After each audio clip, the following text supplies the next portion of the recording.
যেহেতু আমার কন্ট্রোলে নাই, সেহেতু আসলে খুব বেশি একটা বিচলিত না। এটা তো আর এমন না যে ধরা বাঁধা, এটা না দেশে পা রাখা পর্যন্ত আসলে বলা মুশকিল যে কবে যেতে পারবো, কিন্তু আমার কাছে মনে হয় আইনি বাধাটাই বড় বাধা। সরকারি পর্যায়ের কোনো আশ্বাসের জন্য অপেক্ষা করছেন যে তারপরে আপনি আইনি প্রক্রিয়া শুরু করবেন? আশ্বাস তো একটু দরকার হবে বলে আমি মনে করি। আপনার কি মনে হয় না যে আপনারা ব্যবহৃত হয়েছেন? কখনোই মনে হয় না, আমি এটা বিশ্বাসও করি না এখনো যে পুরোপুরি গভর্নমেন্টের কন্ট্রোলে সবকিছু। আমি সেই বিষয়ে নিশ্চিত না, মব কালচার এখনো আছে, তো আপনি না আসলে এখন ভালো হয় আমাদের জন্য। মেবি আমরা কন্ট্রোল নাও করতে পারি সবকিছু। আমি মনে করেছি যে এই দলের সাথে যুক্ত থাকলে আমি দেশের হয়ে কাজ করতে পারবো, আমার এলাকার হয়ে কাজ করতে পারবো, এবং আমি তাদের তদন্তে সহায়তা করতে রাজি যেখানে আমি ভুক্তভোগী। তামিমের ডিসিশনটা কি ঠিক ছিল? ও যেটা চিন্তা করেছিল সবসময় যে ওর কাছ থেকে ক্যাপ্টেন্সি নিয়ে নিবে, একটা সময় দেখতাম যে সবাই আওয়ামী লীগ করে, আইন উপদেষ্টা এবং ক্রীড়া উপদেষ্টা দুজনের সাথে কথা হয়, হ্যাঁ সব ঠিক আছে আপনি আসেন, কোনো প্রবলেম নাই। কিংবা অর্ধেক রাস্তা গিয়েও পরে ফিরে আসতে হয়েছে। আমার নেইমারের খেলা ভালো লাগে, আমার রোনালদিনোর খেলা ভালো লাগে অনেক, এখন এমবাপ্পের খেলা ভালো লাগে। ব্রাজিলকে এত আপনার অপছন্দ কেন? সাপোর্ট করি আর্জেন্টিনা, দ্যাট ডাজন্ট মিন যে আমি হেট করি ব্রাজিল। আপনার সম্পদের পরিমাণ 800 কোটি টাকা। আসবো তো শিওর, এখন এটা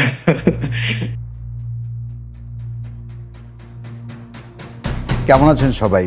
আপনাদের সবাইকে স্বাগত জানাচ্ছি সিম্পলি সাইদের podcast program off screen with Saeed Zaman. আজকে আমাদের গেস্ট আমাদের সবার প্রিয় সাকিব আল হাসান। সাকিব, আপনাকে অসংখ্য ধন্যবাদ এই রোববার ছুটির দিনে আপনি আমাকে সময় দিয়েছেন বলে আপনাকে অত্যন্ত আন্তরিক ধন্যবাদ জানাচ্ছি। কেমন আছেন সেটা পরে জিজ্ঞেস করব। জি, আমি ভালো আছি এমনি, হ্যাঁ আসলে ভালো আছেন? মানে সবকিছু ভালো মিলিয়ে? আছি, আমি সবসময় ভালো থাকি আলহামদুলিল্লাহ। আলহামদুলিল্লাহ, ওরকম কোনো কমপ্লেন নাই, তো আমি এখানে ভালো থাকি অলমোস্ট সব সময় বলতে পারেন। তো আপনার প্রোগ্রাম, আপনার শিডিউল পাওয়ার পরে আমি ফেসবুকে একটা পোস্ট দিয়েছিলাম যে দর্শকদের প্রশ্ন, মানে অসংখ্য প্রশ্ন এসছে এবং অনেকগুলো প্রশ্ন আপনার এই অ্যাটিটিউডের সঙ্গে মেলে যে যে কোনো পরিস্থিতিতে আপনি ভালো থাকেন। জীবনে সাফল্য তো এসছেই, অনেক বিতর্ক, ইনজুরি, অনেক কিছু এসছে, ব্যর্থতাও এসছে। আপনার মধ্যে কোনো হেলদোল দেখা দেয়নি, বাট 2026-এর এই মে মাসে, মানে এটা তো আপনার জীবনের অন্য একটা স্ট্রাগল, মানে সেটাতেও আপনি বিচলিত নন? আহ, বিচলিত আসলে থাকতাম যদি আমার কন্ট্রোলে থাকতো, যেহেতু আমার কন্ট্রোলে নাই সেহেতু আসলে খুব বেশি একটা বিচলিত না। আহ, চেষ্টা করছি সবকিছু সমাধান করার, আর ও, প্রতিদিন কাউন্ট করছি, আহ, এবং আশা করছি সবকিছু দ্রুত ঠিক হয়ে যাবে। আর এখন যেটা আছে সেটা নিয়েও আমি যে খুব অখুশি সেটা বলবো না। তো আপনি কিছুদিন আগে BDNews24.com-এ আরিফুল ইসলাম রনির একটা সাক্ষাৎকার আমরা দেখেছি, সেখানে বলেছিলেন যে সম্ভবত ডিসেম্বরে আপনি আসতে পারেন, এরকম একটা সম্ভাবনা। তো এই গত এক সপ্তাহে কোনো নতুন কোনো প্রগ্রেস হয়েছে আপনার এই দেশে ফেরার ব্যাপারে? না, ওরকম তো কোনো প্রোগ্রেস হয়নি, বাট আমি শিওর যে সিচুয়েশন গুলা ঠিক হতেও একটু সময় লেগে যাবে, তো সেই অপেক্ষায় আছি। সেই কারণে একটা টাইম ফ্রেম, মানে এটা তো আর এমন না যে ধরা বাঁধা, এরকম অনেকবারই মনে হয়েছে যে চলে যাচ্ছি, পরে আর যাওয়া হয় নাই। আহ, হ্যাঁ, কিংবা অর্ধেক রাস্তা গিয়েও পরে ফিরে আসতে হয়েছে। তো এই কারণে মানে না দেশে পা রাখা পর্যন্ত আসলে বলা মুশকিল যে কবে যেতে পারবো, কিন্তু একটা জিনিস যেটা হচ্ছে যে আশা তো একটা থাকেই। তো যদি একটা টাইম ফ্রেম থাকে ওই আশাটা আরো বড় হয়। তো সেই চিন্তা থেকেই একটা নিজের একটা টাইম ফ্রেম তৈরি করা। মানে সবাই আসলে, আমি যে ফেসবুক পোস্ট দেওয়ার পর আমার দুশ্চিন্তা ছিল যে অনেক রকম প্রতিক্রিয়া আসবে, বাট সারপ্রাইজিংলি মানে আপনি বলেই কি না যে অলমোস্ট 99% পজিটিভ, মানে সবাই লাভ রিয়েক্ট দিয়েছে, হাহা রিয়েক্ট কম। মানে এখন তো হাহা রিয়েক্টটা হলো সবচেয়ে পপুলার। ভালো কাজেও হাহা দেই, খারাপ কাজেও আমরা হাহা দেই। সো দর্শকদের প্রত্যেকেরই একটাই প্রশ্ন, যে প্রধান প্রশ্ন, যে আপনি কবে ফিরবেন। মানে আপনার কাছে কি মনে হয় যে আপনার ফেরাটা কি শুধু আইনি বাধা, নাকি পরিস্থিতি একটা বড় ভূমিকা আছে?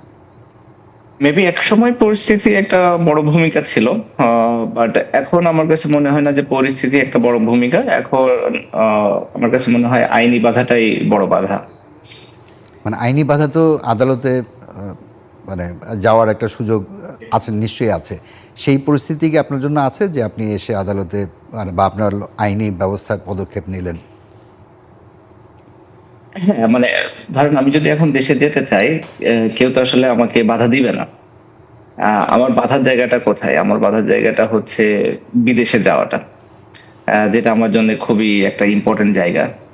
যেহেতু আমার ফ্যামিলি বিদেশে থাকে, শুধু ফ্যামিলির জন্য না, আপনি যদি ধরেন খেলার কথাও চিন্তা করেন, এমন যদি হয় যে আমি ন্যাশনাল টিমে খেলতে পারছি, দেশে গিয়ে ন্যাশনাল টিমে খেলছি, আইনি প্রক্রিয়াগুলা সমাধান করার চেষ্টা করছি লিগ্যাল ওয়েতে, কিন্তু এই সময় এমন হলো যে আমাদের বিদেশে একটা সিরিজ আছে। আমরা যেহেতু দেশ থেকে নিষেধাজ্ঞা আছে, সেটা আমি কিভাবে তখন করব? কিংবা আমার ফ্যামিলির কাছে যেতে হবে, সেটা আমি কিভাবে করব? তো সেটার আইনি প্রক্রিয়াটা কি আমি খুব একটা জানি না, যে কিভাবে এটা সমাধান করা যায়। অবশ্যই লয়ারদের সাথে কথা বলতে হবে। এখনো যদি ওইভাবে খুব একটা কোন লয়ারের সাথে যোগাযোগ করা হয়নি। তো আসলে এই প্রক্রিয়াটা সম্পর্কে আমার আইডিয়াটা একটু কম। মানে এতগুলো দিন হয়ে গেল সাকিব, অনেক দিন ধরে কথা হচ্ছিল যে আপনার আইনি প্রক্রিয়ার মধ্য দিয়ে আপনাকে মানে এই সমস্যার সমাধানগুলো করতে হবে। মানে আপনি কি কোনো সরকারি পর্যায়ের কোনো আশ্বাসের জন্য অপেক্ষা করছেন যে তারপরে আপনি আইনি প্রক্রিয়া শুরু করবেন? আহ, আশ্বাস তো একটু দরকার হবে বলে আমি মনে করি। আহ, যে ঠিক আছে, বা আপনি আইনি প্রক্রিয়া গুলা শুরু করেন, আপনার আইনি প্রক্রিয়া শেষ না হওয়া পর্যন্ত আপনার নিরাপত্তা নিশ্চিত করা হবে, এই ধরনের একটা ইয়ে হলে, কমিটমেন্ট হলে আমার কাছে মনে হয় যে আমার জন্য কাজটা করা অনেক ইজি হয়ে যাবে। এখন যেটা হচ্ছে যে কমিটমেন্ট করাটাও তো আসলে মুশকিল। কমিটমেন্ট করলো, কমিটমেন্ট রাখতে পারলো না গভর্নমেন্ট, সেই জায়গা থেকে তাদের তখন একটা ঝামেলা হয়ে যেতে পারে। তো এই মানে বাংলাদেশের যে সিচুয়েশন দূর থেকে আসলে বলা মুশকিল। আমি শিওর আগে থেকে এখন অনেক বেটার, বাট এখনো যে পুরোপুরি গভর্নমেন্টের কন্ট্রোলে সবকিছু, আমি সেই বিষয়ে নিশ্চিত না। মানে আপনি নিশ্চিত না? হ্যাঁ, নিশ্চিত না কিন্তু যে মানে আপনার গভর্নমেন্ট ওকে, যে সবকিছু মানে ধরেন কথার কথা, এখন আমি নিউজে দেখি যে কথার কথা মব কালচার এখনো আছে। তো স্বাভাবিকভাবেই যদি পুরো গভর্নমেন্টের কন্ট্রোলেই থাকতো, তারা কি চাবে যে এখন এই মব কালচারটা থাক, কিংবা কোনো নেগেটিভ নিউজ গুলো তাদের এগেনস্টে হোক? এগুলো তো অবশ্যই তারা চাবে না। কিন্তু মানে যদি সংঘবদ্ধ বা সমর্থক গোষ্ঠীর কথা বলেন, সেটা মব বলেন বা সমর্থক গোষ্ঠী, আমি ফেসবুকে পোস্ট দেওয়ার পরে সেখানে প্রায় সবাই আপনার নিরাপত্তা নিশ্চিত করতে চাচ্ছেন, আপনার ভক্ত যারা সিংহভাগই তারা। এর মধ্যে একজন খুব বেশি বয়স হওয়ার কথা না তার, ঈশ্বর জান, তিনি বলেছেন যে সাকিব ভাই আপনি আসেন, আপনাকে এয়ারপোর্ট থেকে আমি নিরাপত্তা দিয়ে নিয়ে আসব। মানে আপনার এই যে মানে আমি বলবো যে পাগল প্রায় সমর্থক যারা, তারা কি আপনাকে মবের হাত থেকে বাঁচাতে পারবেন বলে মনে করেন না? না, তারা পারবে, এবং আমার কাছে মনে হয় তাদের সংখ্যাটা অনেক বেশি থাকবে। অনেক অনেক অনেক বেশি, মানে কম্পেয়ার করার মতো না, এত বেশি থাকবে সেটা আমার মনে হয়। কিন্তু আসলে এটা তো রাইট ওয়ে না।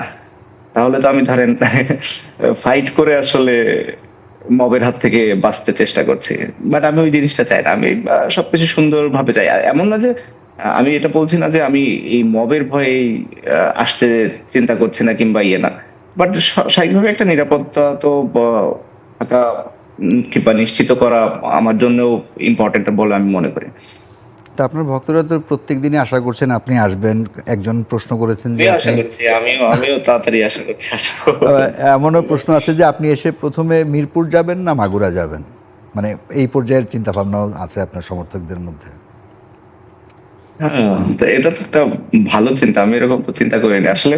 এখন তো ঢাকায় পা রাখাটাই সব থেকে বড় চিন্তা। তারপরে মাগুরা গেলাম, মিরপুরে গেলাম, সেটা পরের হিসাব। ট্রেনিং করতে গেলে মিরপুর, আর যদি নিজের মাধ্যমে যাই তাহলে তো মাগুরা। আপনার কিছুদিন আগে ফেসবুকে একটা ছবি দেখেছিলাম, যে আপনার সন্তানের জন্মদিন ছিল, সেদিন চাইতে আজকে আপনাকে আরেকটু মানে মনে হচ্ছে যে একটু ওজন কমেছে বা একটু শার্প মনে হচ্ছে। আপনি কি কোনো প্রোগ্রামের মধ্যে আছেন, ফিটনেস নিয়ে কাজ করছেন ওখানে? কাজ শুরু করছি খুবই রিসেন্টলি, যদিও কারণ ওয়েটটা একটু বেড়ে গিয়েছে বলতে পারেন। যেহেতু আইএল টি20 পরে ওরকম ভাবে ক্রিকেট খেলা হয়নি, তো এটা একটা বড় গ্যাপ ছিল। আর নেক্সট মান্থ থেকে বেশ কয়েকটা টুর্নামেন্ট আছে যেগুলোতে খেলার কথা। তো সে কারণে আসলে প্রিপারেশন শুরু করেছি। তো চেষ্টা করছি কিভাবে ওই শেপটাতে ফেরত আসা যায়, যাতে করে বেটার পারফরমেন্স করা সম্ভব হয়। তো আপনার জন্য প্রশ্ন ছিল দর্শকদের, আমি প্রায় 700 মতো প্রশ্ন পেয়েছি। এত প্রশ্ন উত্তর নিতে গেলে তো আপনার অনেক সময় যাবে, বাট বেসিক মূল যেটা প্রধান যেটা ছিল যে আপনার আসার কোনো আপডেট, লেটেস্ট কোনো আপডেট আছে কিনা? একটা আপডেট আমরা বিডি নিউজ না, 24 পেয়েছি। এখনো পর্যন্ত লেটেস্ট কোনো আপডেট আমার জানা নেই। যেখানে ছিল এক সপ্তাহ আগে আপনি বলতে পারেন, সেখানেই এখন পর্যন্ত আছে।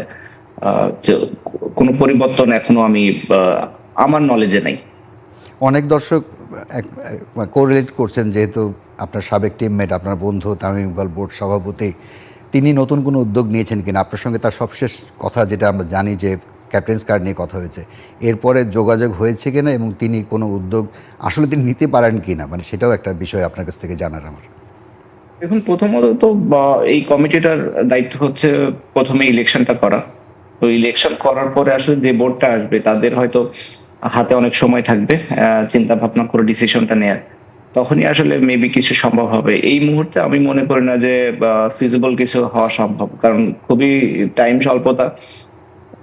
অবশ্যই বাংলাদেশে সবই সম্ভব, অল্প টাইমেও সম্ভব, এবং বোর্ডে যারা আছেন তারা বেশ ইনফ্লুয়েন্সিয়াল মানুষই আছে বলে আমি মনে করি। তো সেই জায়গা থেকে চিন্তা ভাবনা কি ধরনের তাদের আমার পক্ষে তো আসলে বলা মুশকিল, বাট আমার সাথে ওরকম কোনো যোগাযোগ হয়নি এখন পর্যন্ত। আপনি যেটা বলছিলেন যে নির্বাচনের পর একটা সরকার এসছে, আপনি আশাবাদী হয়েছিলেন। আমরা যেটুকু জানি যে গত সরকার, মানে তত্ত্বাবধায়ক সরকারের আমলেও নানা পর্যায়ে নানা সময় নানা কথা শুনেছি, মানে ওগুলো মানে একজন দর্শক প্রশ্ন করেছিলেন, মানে আপনার ভক্ত, যে আপনার সঙ্গে আসলে কি কি করা হয়েছিল ওই সময়। যে এখন তো আপনি বলতে পারেন যে মানে আশা দেখিয়ে নিরাশ করার যে বিষয়গুলো ছিল সেগুলো এখন মানে বলার মতো সময় এসেছে? আমি ওটা বিশ্বাস করি না যে আশা দেখিয়ে নিরাশ করা। আহ আহ, এখন কারো মনের কথা আমার পক্ষে বলা মুশকিল। আমি যেটা মনে করি যে তাদের ইচ্ছা সৎ ছিল। আহ সেই সদিচ্ছা আমি বিশ্বাস করে আসলে আমি প্লেনে উঠি। এবং অর্ধেক রাস্তা যাওয়ার পরে আসলে ঠিক ফ্লাইটের আগ মুহূর্তে আমার কথা হয় তাদের সাথে, এবং সেটা তখনকার আইনমন্ত্রী এবং আইন উপদেষ্টা এবং ক্রীড়া উপদেষ্টা দুজনের সাথে কথা হয়। ঠিক এটা আমি বলতে পারি এক্স্যাক্টলি হচ্ছে এয়ারপোর্ট লাউঞ্জ থেকে, যে আমি আসছি, সব হোপফুলি ওকে আছে, এবং তারা বলেছে যে হ্যাঁ সব ঠিক আছে, আপনি আসেন, কোনো প্রবলেম নাই। তো প্লেন থেকে নামার পরে আসলে আমি মিস কল দেখে এবং কল করার পরে বলে যে আসলে একটু সমস্যা হয়ে গিয়েছে, তো আপনি না আসলে এখন ভালো হয় আমাদের জন্য, মেবি আমরা কন্ট্রোল নাও করতে পারি সবকিছু। তো সেখান থেকে আসলে আবার আমার ফিরে যাওয়া। পরে আমি নিউজে দেখি যে মেবি ঢাকা ইউনিভার্সিটি অথবা মিরপুরের সামনে কিছু মানুষ হয়তো আমাকে দিয়ে প্রোটেস্ট করেছে যে আমাকে আসতে দেওয়া হবে না, কিংবা আসলে তারা কিছু একটা করবে এরকম টাইপের। এবং সেখান থেকে হয়তো তারা এই চিন্তা করেছে যে আমি না আসলে তাদের জন্য ভালো হয়, আমার জন্য হয়তো আমার সেফটির জন্য ভালো হয়। আর সেই চিন্তা থেকে আসলে আবার পরে ফিরে আসা।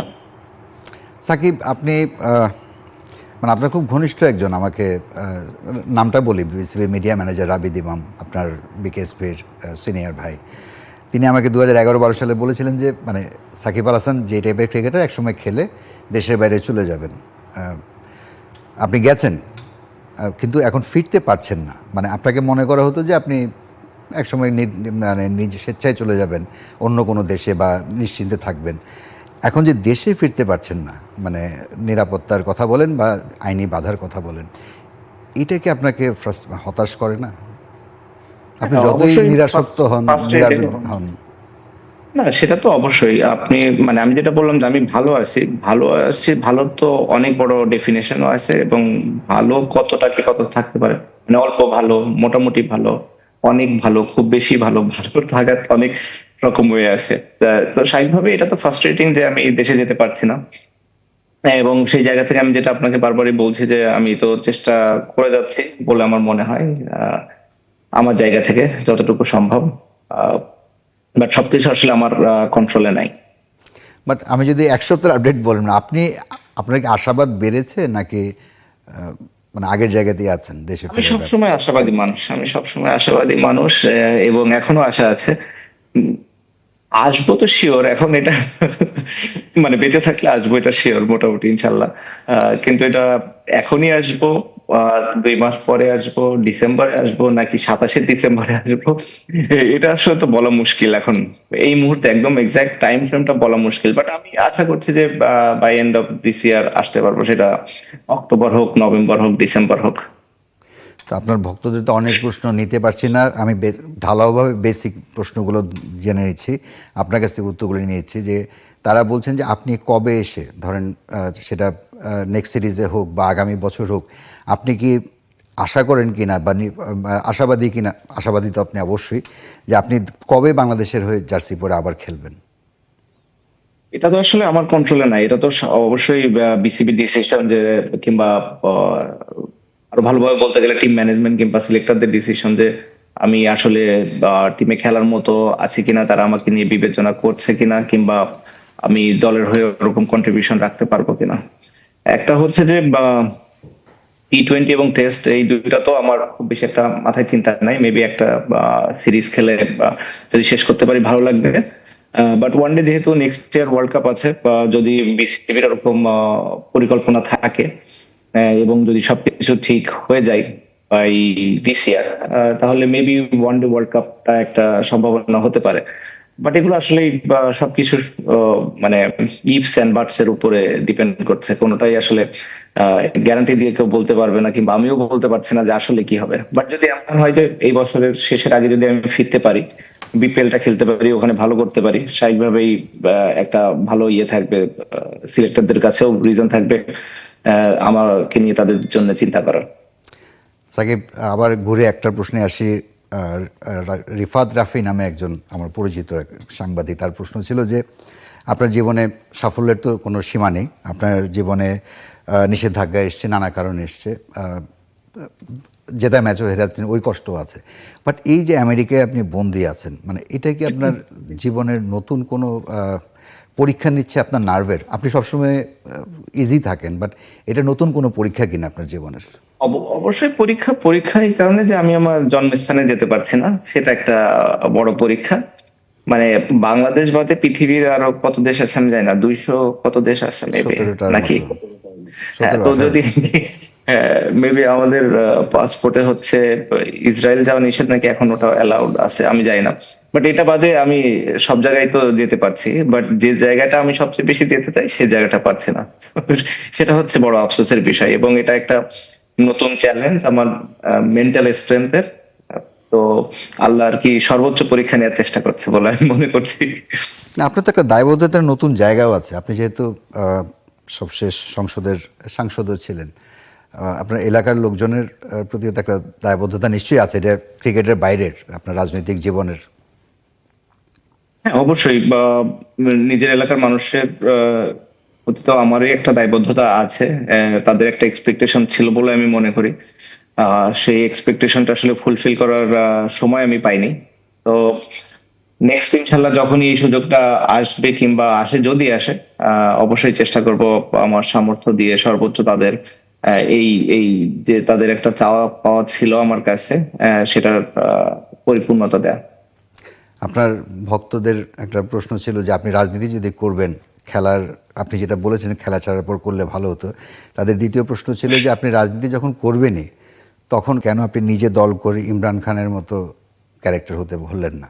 মানুষের আসলে অনেকের অনেক ধরনের চিন্তা থাকেই, এবং প্রতি মানুষের চিন্তা একরকম হবে না, সেটাও খুব স্বাভাবিক।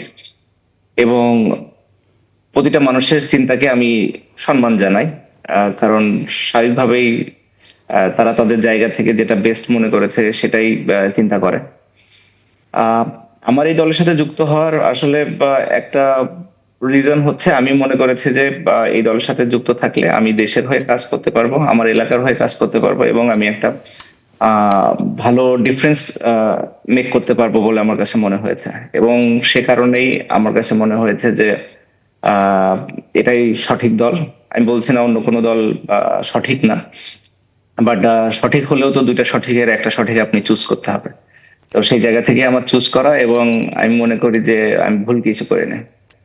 আপনার আরেকজন প্রশ্ন করেছেন আপনার ভক্ত, যে আপনি নির্বাচন করেছেন কি কোনো ইনসিকিউরিটি থেকে, যে খেলা ছাড়ার পরে নির্বাচন করলে হয়তো আপনি পাশ করতেন না, এই জন্য খেলোয়াড়ি জীবনেই নির্বাচনী বৈতরণী পার হয়েছেন? আহ সেটা তো আসলে তখনকার সময়ের ব্যাপার। আম, খেলোয়াড়ি অবস্থায় যেহেতু ছিলাম, একটা ভাইব ছিল। আসলে সেই ভাইবটা কতটা মাগুরাতে ছিল সেটা তো আহ, বুঝতে হবে সবাইকে। আসলে মানুষ স্বাভাবিকভাবে ভাবছে যে আমি মনে হয় পুরো বাংলাদেশ থেকে ইলেকশনটা করেছি। ইলেকশনটা আমি করেছি হচ্ছে মাগুরা থেকে। মাগুরাতে আমি জন্মের পর থেকেই ছিলাম। ওটা আমার আহ, মানে পৈতৃক বাড়ি বলতে পারেন। তো সেই জায়গা থেকে আমি কখনো মাগুরাতে সাকিব আল হাসান হইনি। আমি সবসময় মাগুরাতে ফয়সালে ছিলাম, এখনো আছি, ভবিষ্যতেও সেটাই থাকবো। খেলোয়াড় হওয়ার কারণে যেটা ছিল যে আমার একটা পরিচিতি ছিল সারা বাংলাদেশে, কিন্তু আসলে সারা বাংলাদেশের মানুষ কিন্তু আমাকে ভোট দেয়নি। তো এই জায়গাটা আসলে মানুষের একটু চিন্তা করা উচিত প্রথমে, যে আসলে আমাকে তো ভোট দিয়েছে মাগুরার মানুষ। এখন সেখানে মানুষ কি চিন্তা করে ভোট দিয়েছে এটা তারা ভালো বলতে পারবো। এই ডিসিশনটা আসলে কিংবা এই চিন্তাটা আমার করাটা আসলে মুশকিল, যারা তারা কি চিন্তা করে আমাকে ভোট দিয়েছে। বাট স্বাভাবিকভাবেই তাদের একটা এক্সপেকটেশন ছিল আমার প্রতি, এবং তারা মনে করেছে যে I am the right person for them, যে তাদেরকে তাদের যে রিকোয়ারমেন্ট গুলো আছে সেই রিকোয়ারমেন্ট গুলো ফুলফিল করতে পারি। এবং সেই কারণে হয়তো তারা আমাকে জয়যুক্ত করেছিল ওই সময়। সাকিব, আপনাকে নিয়ে রাজনৈতিক আলোচনা অনেকবার আপনি করেছেন, হয়েছেও। আমি এটা শুরু করলাম এই কারণে যে মানুষের প্রশ্নগুলো এই সংক্রান্তই ছিল। শেষ প্রশ্ন, আপনার রাজনীতিতে এন্ট্রি এবং এখনকার পরিস্থিতি নিয়ে ডু ইউ রিগ্রেট? না, রিগ্রেট করার কিছু নাই। আমার কাছে মনে হয় না যে রাজনীতি করাটা খারাপ কিছু। প্রথমত যখন আমি ক্রিকেট খেলা শুরু করেছি, খুব বেশি মানুষ হয়তো ক্রিকেটকে প্রফেশন হিসাবে নেয়নি। কিন্তু এখন যদি আমি চিন্তা করি, অনেক মানুষ আছে কিংবা তাদের প্যারেন্টস আছে ক্রিকেটকে প্রফেশন হিসাবে নিতে উৎসাহিত করে। আমার ইচ্ছা, এবং সেটা ছিল এবং এখনো আছে, ভবিষ্যতেও থাকবে, যে এমন কিছু ডিফারেন্স মেক আমি করব কিংবা করার ইচ্ছা আমার আছে, যেটা থেকে আসলে মানুষ উৎসাহিত হবে যে না, রাজনীতি করেও ভালো কিছু করা যায় এবং এরকম একটা দেশে ডিফারেন্স মেক করা যায়, যেটাতে আরো বেশি ইম্প্যাক্ট পড়বে কিংবা পড়তে পারে বলে আমি মনে করি। সাকিব, রাজনৈতিক আলাপ আমরা আর না করি। ও, একটা প্রশ্ন ছিল আমার। একটা পারসেপশন, মানে ফিসফাস হতো গত 1-1.5 বছরে, আমি অনেকবার শুনেছি যে যে সাকিব আল হাসান দেশে ফিরলে আপনার রাজনৈতিক দল সেটি মাথাচাড়া দিয়ে উঠতে পারে, এরকম একটা ভাইব নানা সময় নানা জায়গায় শোনা গেছে। মানে মনে হচ্ছিল যে আপনি আওয়ামী লীগকে লিড করবেন বা এরকম কিছু, যদি সেই সময় আপনি চলে আসতেন, বা একটা আপরাইজিং হতো, মানে কাউন্টার আপরাইজিং হতো। আপনার কি এরকম কোনো মানে কোনো প্রক্রিয়ার সঙ্গে আপনি ইনভলভ ছিলেন, বা আপনার এরকম মনে হতো কখনো? আমার কাছে এরকম কখনো মনে হয়নি। আসলে আমি এত ডিপলি কখনো চিন্তাও করিনি যে এরকমও হতে পারে, মানুষ চিন্তা করে। আমার কাছে মনে হয়েছিল যে প্রসেসটা খুবই সিম্পল এবং নর্মাল, যে আমি দেশে যাচ্ছি, আইনি প্রক্রিয়াগুলো হচ্ছে, বাট আমি আমার খেলাটা চালিয়ে যেতে পারছি। বাট এটা একটা নতুন ধারণা আমার কাছে মনে হয়, আমার আমার কাছে অন্তত, যে এরকম একটা সিচুয়েশন আসলে ক্রিয়েট হতে পারে। আসলে হতে তো পারে অনেক কিছুই, যেটা আমি বললাম যে চিন্তা করলে তো আসলে চিন্তা শেষ হবে না। কিন্তু আমি সিম্পল রাখতে চাই, এবং সে কারণে আমার কাছে মনে হয়নি যে এরকম কোনো সিচুয়েশন ক্রিয়েট হবে কিংবা হওয়ার সম্ভাবনা আছে। সাকিব, আপনাদের জনপ্রিয়তা, মানে আপনার জনপ্রিয়তার জন্য কিন্তু যে কোনো রাজনৈতিক দল মুখিয়ে থাকে। আপনার জনপ্রিয়তার কারণে কিন্তু আপনি নমিনেশন পেয়েছিলেন। আপনি অন্য পেশায় থাকলে আমি জানি না কি হতো। একই কথা প্রযোজ্য মাশরাফি বিন মুর্তজার ক্ষেত্রেও। মানে আপনাদের জনপ্রিয়তাকে কোনো একটি দল এনক্যাশ করেছে, বা অন্য কোনো দল করতে পারত। আপনার কি মনে হয় না যে আপনারা ব্যবহৃত হয়েছেন? না, আমার কাছে এটা কখনোই মনে হয় না। আমি এটা বিশ্বাসও করি না, এবং আমি যেটা আগেও বলেছি যে কেউ আমাকে ফোর্স করেনি, কেউ আমাকে নিয়ে যায়নি, কেউ আমাকে রিকোয়েস্ট করেনি। এটা আমার নিজের ইচ্ছা থেকেই। মাশরাফি ভাইয়ের বিষয়টা উনি নিজে বলতে পারবেন, কারণ উনি কোন চিন্তা থেকে গিয়েছিলেন সেটা উনি ভালো বলতে পারবেন।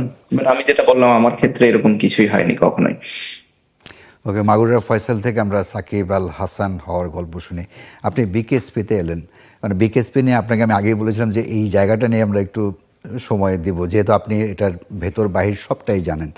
আপনার উত্থান, মানে ক্রিকেটার হওয়ার একটা, মানে আমি বলবো যে রুটিনের মধ্যে আপনি গেলেন বিকেএসপিতে।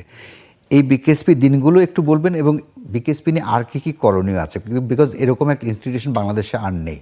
ওই বয়সের ছাত্র মানে স্টুডেন্টদের জন্য? বিকেএসপিতে তো এখন আসলে অনেক পরিবর্তন এসেছে। আসলে অনেকদিন বিকেএসপির সাথে ওভাবে যোগাযোগ না থাকার কারণে আমি ঠিক জানি না যে এখন কোন ধরনের কিংবা কিভাবে রান হয় বিকেএসপিতে।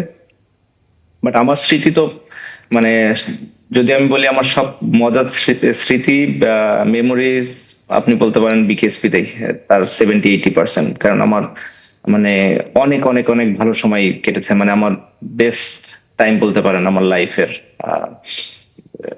মানে ক্রিকেট কিংবা ফ্যামিলি লাইফ এগুলো বাদ দিলে আমার বেস্ট সময় কেটেছে আসলে বিকেএসপিতেই। মানে আপনি তো বিকেএসপিতে আসার আগেই মানে আপনার জীবনে তো সাফল্য তো সব সব লেভেলে যেটা করেছেন করতে চেয়েছেন সেটাই করতে পেরেছেন। বিকেএসপিতে তো একটা কম্পিটিশন হওয়ার কথা আপনার সাথে ক্লাসমেট যারা বা সিনিয়র জুনিয়র যারা আছেন, সেই কম্পিটিশনে আপনি সবাইকে বিট করতে থাকলেন।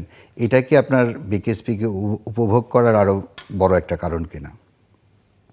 আম, সেটা একটা কারণ, বাট আমি বলবো না যে সবাইকে বিট করতে পারলাম কি ইয়ে না। কারণ বিকেএসপি তে কম্পিটিশনটা অনেক বেশি, মানে বিকেএসপি টিমে খেলা আমার কাছে মনে হয়েছে যে অনেক বেশি ডিফিকাল্ট আন্ডার 15, 17 অথবা 19 খেলা থেকে ন্যাশনাল টিমের। সো বিকেএসপি টিমে চান্স পাওয়াটা আসলে অনেক বেশি টাফ, চ্যালেঞ্জিং ছিল। বাট আমাকে মনে হয় যে আমার লাইফের অনেক বড় একটা শিক্ষণীয় জায়গা ছিল। আমার লাইফের মানে 5-6 বছর বেস্ট টাইম কেটেছে। হ্যাঁ, মেবি ফার্স্ট 2-3 মাস আমি অনেক স্ট্রাগল করেছি ইউজ টু হওয়ার জন্য ওই সময়টাতে। বাট যখন আমি ইউজ টু হয়ে গিয়েছি, মানে I had a fantastic time. মানে আপনার আপনি ক্যাডেট 375 যদি ভুল না করে থাকি। 370 ক্রিকেট 370 মানে আপনার কি মনে হয় যে বিকেএসপি, যেহেতু আমি বলছি একটাই ক্রীড়া সংস্থা বাংলাদেশে, ক্রীড়া শিক্ষার প্রতিষ্ঠান, এটাকে আরও আধুনিকায়ন করা যেত, সেন্টার ফর এক্সেলেন্স করা যেত? হ্যাঁ, সেটা এখনো তো সম্ভব, করা যেত, এখনো সম্ভব। এবং এখানে সব ধরনের টেকনোলজি ইউজ করে আসলে এটাকে একটা সাইন্টিফিক ওয়েতে যদি রান করা যেত, আমার মনে হয় যে আমাদের দেশের স্পোর্টস পার্সনরা অনেক বেশি উপকৃত হতো, যেটা আসলে অন্যান্য দেশে সব জায়গায় একটা আছে বলে আমার কাছে মনে হয়। যে সেন্টার ফর এক্সেলেন্স কিংবা এই ধরনের একটা নাম দিয়ে ওখানে মানে প্রতিটা স্পোর্টস এর যে স্পোর্টস গুলো আমাদের দেশে আছে কিংবা যেগুলোর আমাদের সম্ভাবনা আছে, যেগুলো আমাদের দেশে অলিম্পিকে যেতে পারে, ক্রিকেট ফুটবল স্বাভাবিকভাবে আমাদের দেশে বড়, এই জায়গাগুলোতে কিভাবে আরো ইনহ্যান্স করতে পারে প্লেয়াররা তাদের পারফরমেন্স, প্রতিটা জিনিস টেস্টের মাধ্যমে তাদেরকে দেখানো এবং তাদেরকে সেই দিক দিয়ে কাজ করানোটার একটা বড় প্ল্যাটফর্ম বলে আমি মনে করি বিকেএসপি।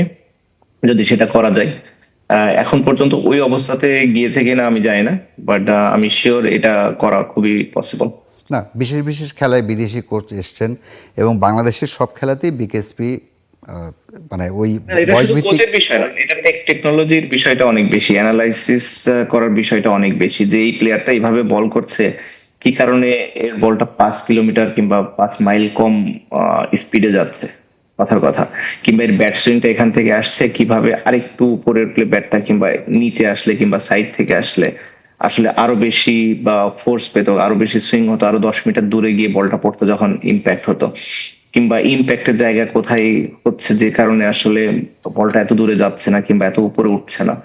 তো অনেক টেকনিক্যাল বিষয়গুলো আছে, মানে প্রতিটা জিনিসের, ইভেন ফুটবলও সেম, আর্চারি কিংবা অ্যাথলেটিক্স রানিং যারা করে, হার্ডেলস যারা ইয়ে করে, জ্যাভলিং থ্রোয়িং, এই যে যে স্পোর্টস গুলো আছে, ব্যাডমিন্টন, বক্সিং, প্রতিটা জায়গায় তো আসলে টেকনোলজি এখন অনেক বেশি ইনভলভ। সো ওই জায়গাগুলোতে আমরা মেবি এখন অনেক পেছনে আছি।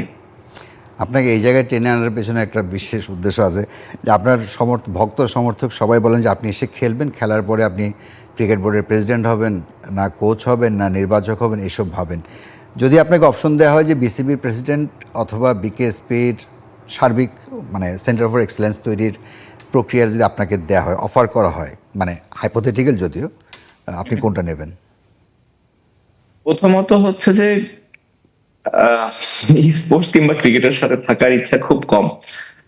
দ্বিতীয়ত যদি আমার মানে আপনি যেহেতু অপশনই দিয়েছেন, যদি সেটা দেন, আমি মনে করি যে ওভারঅল মেবি স্পোর্টস এর কাজটা করতে পারলে ভালো লাগবে, যেখানে আর কি নেক্সট জেনারেশনের প্লেয়ার তৈরি করা সম্ভব। বাট ক্রিকেটের সাথে তো একটা টান থাকে, সো ওটাও একটা সফট কর্নার। তো চুজ করা আমার জন্য মুশকিল, বাট আমার জন্য ইজি যে অপশনটা সেটা হচ্ছে যে ক্রিকেটের সাথে কিংবা স্পোর্টস এর সাথে খুব বেশি একটা না ইনভলভ থাকা। মানে কি রাজনীতি করবেন এবং মানে পেশা হিসেবে ব্যবসাকেই বেছে নিচ্ছেন? পেশা হিসাবে ব্যবসা, রিটায়ারমেন্টে গেলে সব থেকে ভালো আর কি, কোনো কিছু না করে ঘুমানো। কারণ অনেক ইয়াং বয়স থেকে যেহেতু অনেক হার্ডওয়ার্ক করেছে, মাঝে মধ্যে এই চিন্তা আসে যে না, আর কিছু না করে একদম মোটামুটি সবকিছু থেকে বাইরে থেকে রেস্ট করি। বাট রাজনীতি এখন বলতে পারেন না আমার লাইফের একটা অংশ। তো এই জায়গাটা যেহেতু একটা অপূর্ণতা আছে, আমি চেষ্টা করবো এই জায়গাটার একটা পূর্ণতা দিয়ে দেন শেষ করা। এটা কি আরেকটা কিক যে টু প্রুভ ইয়ারসেলফ যে ওই এরেনে? না, আমাকে নিজেকে প্রুভ করার কিছু নয়, না না বা আমি মনে করি না যে এখানে আসলে প্রমাণ করার জন্য কিছু, বাট এটা আমার কাছে সবসময় ইচ্ছা ছিল। যখন আমি বিকেএসপি তে পড়তাম কিংবা ন্যাশনাল টিমে খেলেছি, সবসময় ইচ্ছা ছিল যে ঠিক আছে, আমি দেশকে রিপ্রেজেন্ট করেছি, সবই ভালো, মেবি দেশের জন্য কিছুটা হলেও করতে পেরেছি, বাট আমার এলাকা কিংবা আমার জায়গার মানুষের জন্য আসলে আমি কতটা কন্ট্রিবিউশন রাখতে পেরেছি, তাদের জন্য আমি কি কোনো ডিফারেন্স মেক করতে পারি কিনা। এবং সেই জায়গা থেকে আমার কাছে সবসময় মনে হয়েছে যে পলিটিক্স একটা জায়গা যেখান থেকে একটা বড় ডিফারেন্স মেক করা সম্ভব। অবশ্যই মানুষের বিভিন্ন ধরনের চিন্তা থাকবে, কিন্তু আমি সবসময় ফিল করি যে পলিটিক্স একটা জায়গা যেখানে আপনি আসলে আপনার নিয়ম কানুন গুলার পরিবর্তনের মাধ্যমে অনেক বড় ডিফারেন্স মেক করতে পারেন। মানে ইট নট নেসেসারিলি আপনার যে আহ কি বলে রাস্তা পরিষ্কার করতে হবে কিংবা অন্য কোনো একটা কাজ দেখানোর জন্য না, বাট পলিসি মেকিং এ যদি আপনি ইনভলভ থাকতে পারেন এবং সঠিক পলিসিটা মেক করা সম্ভব হয়, আসলে আমাদের দেশের সামগ্রিক উন্নয়ন করাটা সম্ভব, এবং সেটা মাগুরার ক্ষেত্রেও। এবং এই জায়গা থেকে আসলে পলিটিক্স এর প্রতি অনেক বেশি ঝোঁক বলতে পারেন। সাকিব, আপনি যে দেশে আছেন বা আপনি পাশ্চাত্যে যেহেতু ঘোরাফেরা করেন, আপনি যেটা বলছিলেন যে অবসরে গিয়ে বাকি জীবনটা কাটিয়ে দেয়, মানে ওই দেশে এরকম অনেক মানুষ আছেন যে ফুটবল বেরিয়ে ওয়ার্ল্ড কাপ পড়েন। দেখলাম, ক্রিকেট ওয়ার্ল্ড কাপ দেখলাম, ঘুরতে চলে গেলাম আজকে মনে চাইলো কোথাও, এরকম আর কি। এই আপনার দেশে তো বিশ্বকাপ, আপনার দল মেসি আর্জেন্টিনা খেলছে, খেলা দেখবেন? আপনার ভক্তরাই জানতে চেয়েছেন। টিকিট প্রচন্ড এক্সপেন্সিভ এখানে, তো কোনো মাধ্যমে পেলে দেখি, চেষ্টা করব বাফুফেকে রিকোয়েস্ট করার যে আমাকে 2টা টিকিট দেওয়া যায় কিনা। যদি সেটা পাই, তাহলে হয়তো দেখতে যাব, কারণ ইউএসএ তে টিকিট প্রচন্ড এক্সপেন্সিভ। প্রথম কথা, আপনাকে টিকিট প্রোভাইড করলে দেশে দোষর হয়ে যাবে। না, একটু গোপনে যদি কেউ করে, না দর্শক হবে কেন, আমি তো এটা বুঝলাম না। আমি আমি এই জিনিসটা আই ডোন্ট নো যে মানুষ কি ধরনের চিন্তা করে কিংবা ইয়ে করে। একটা সময় দেখতাম যে সবাই আওয়ামী লীগ করে, আর এখন দেখি যে কেউই আওয়ামী লীগ করে না আর কি, এরকম একটা অবস্থা। বাট এটা আসলে আমি জানি না, মানুষের যার যার পারসেপশন, যার যার চিন্তা, এবং আমি কারো চিন্তাই খারাপ বলে আমি মনে করি না। এবং আমি সব সময় বিশ্বাস করি এটা, যে পলিটিক্স একটা ভালো দিক। আমার মনে হয় যে মানুষের সেবা করার একটা বড় মহৎ জায়গা, এবং সেটাকে যদি আমরা ভালোভাবে ইউটিলাইজ করি, সেটা অনেক বড় আহ, জায়গা হতে পারে।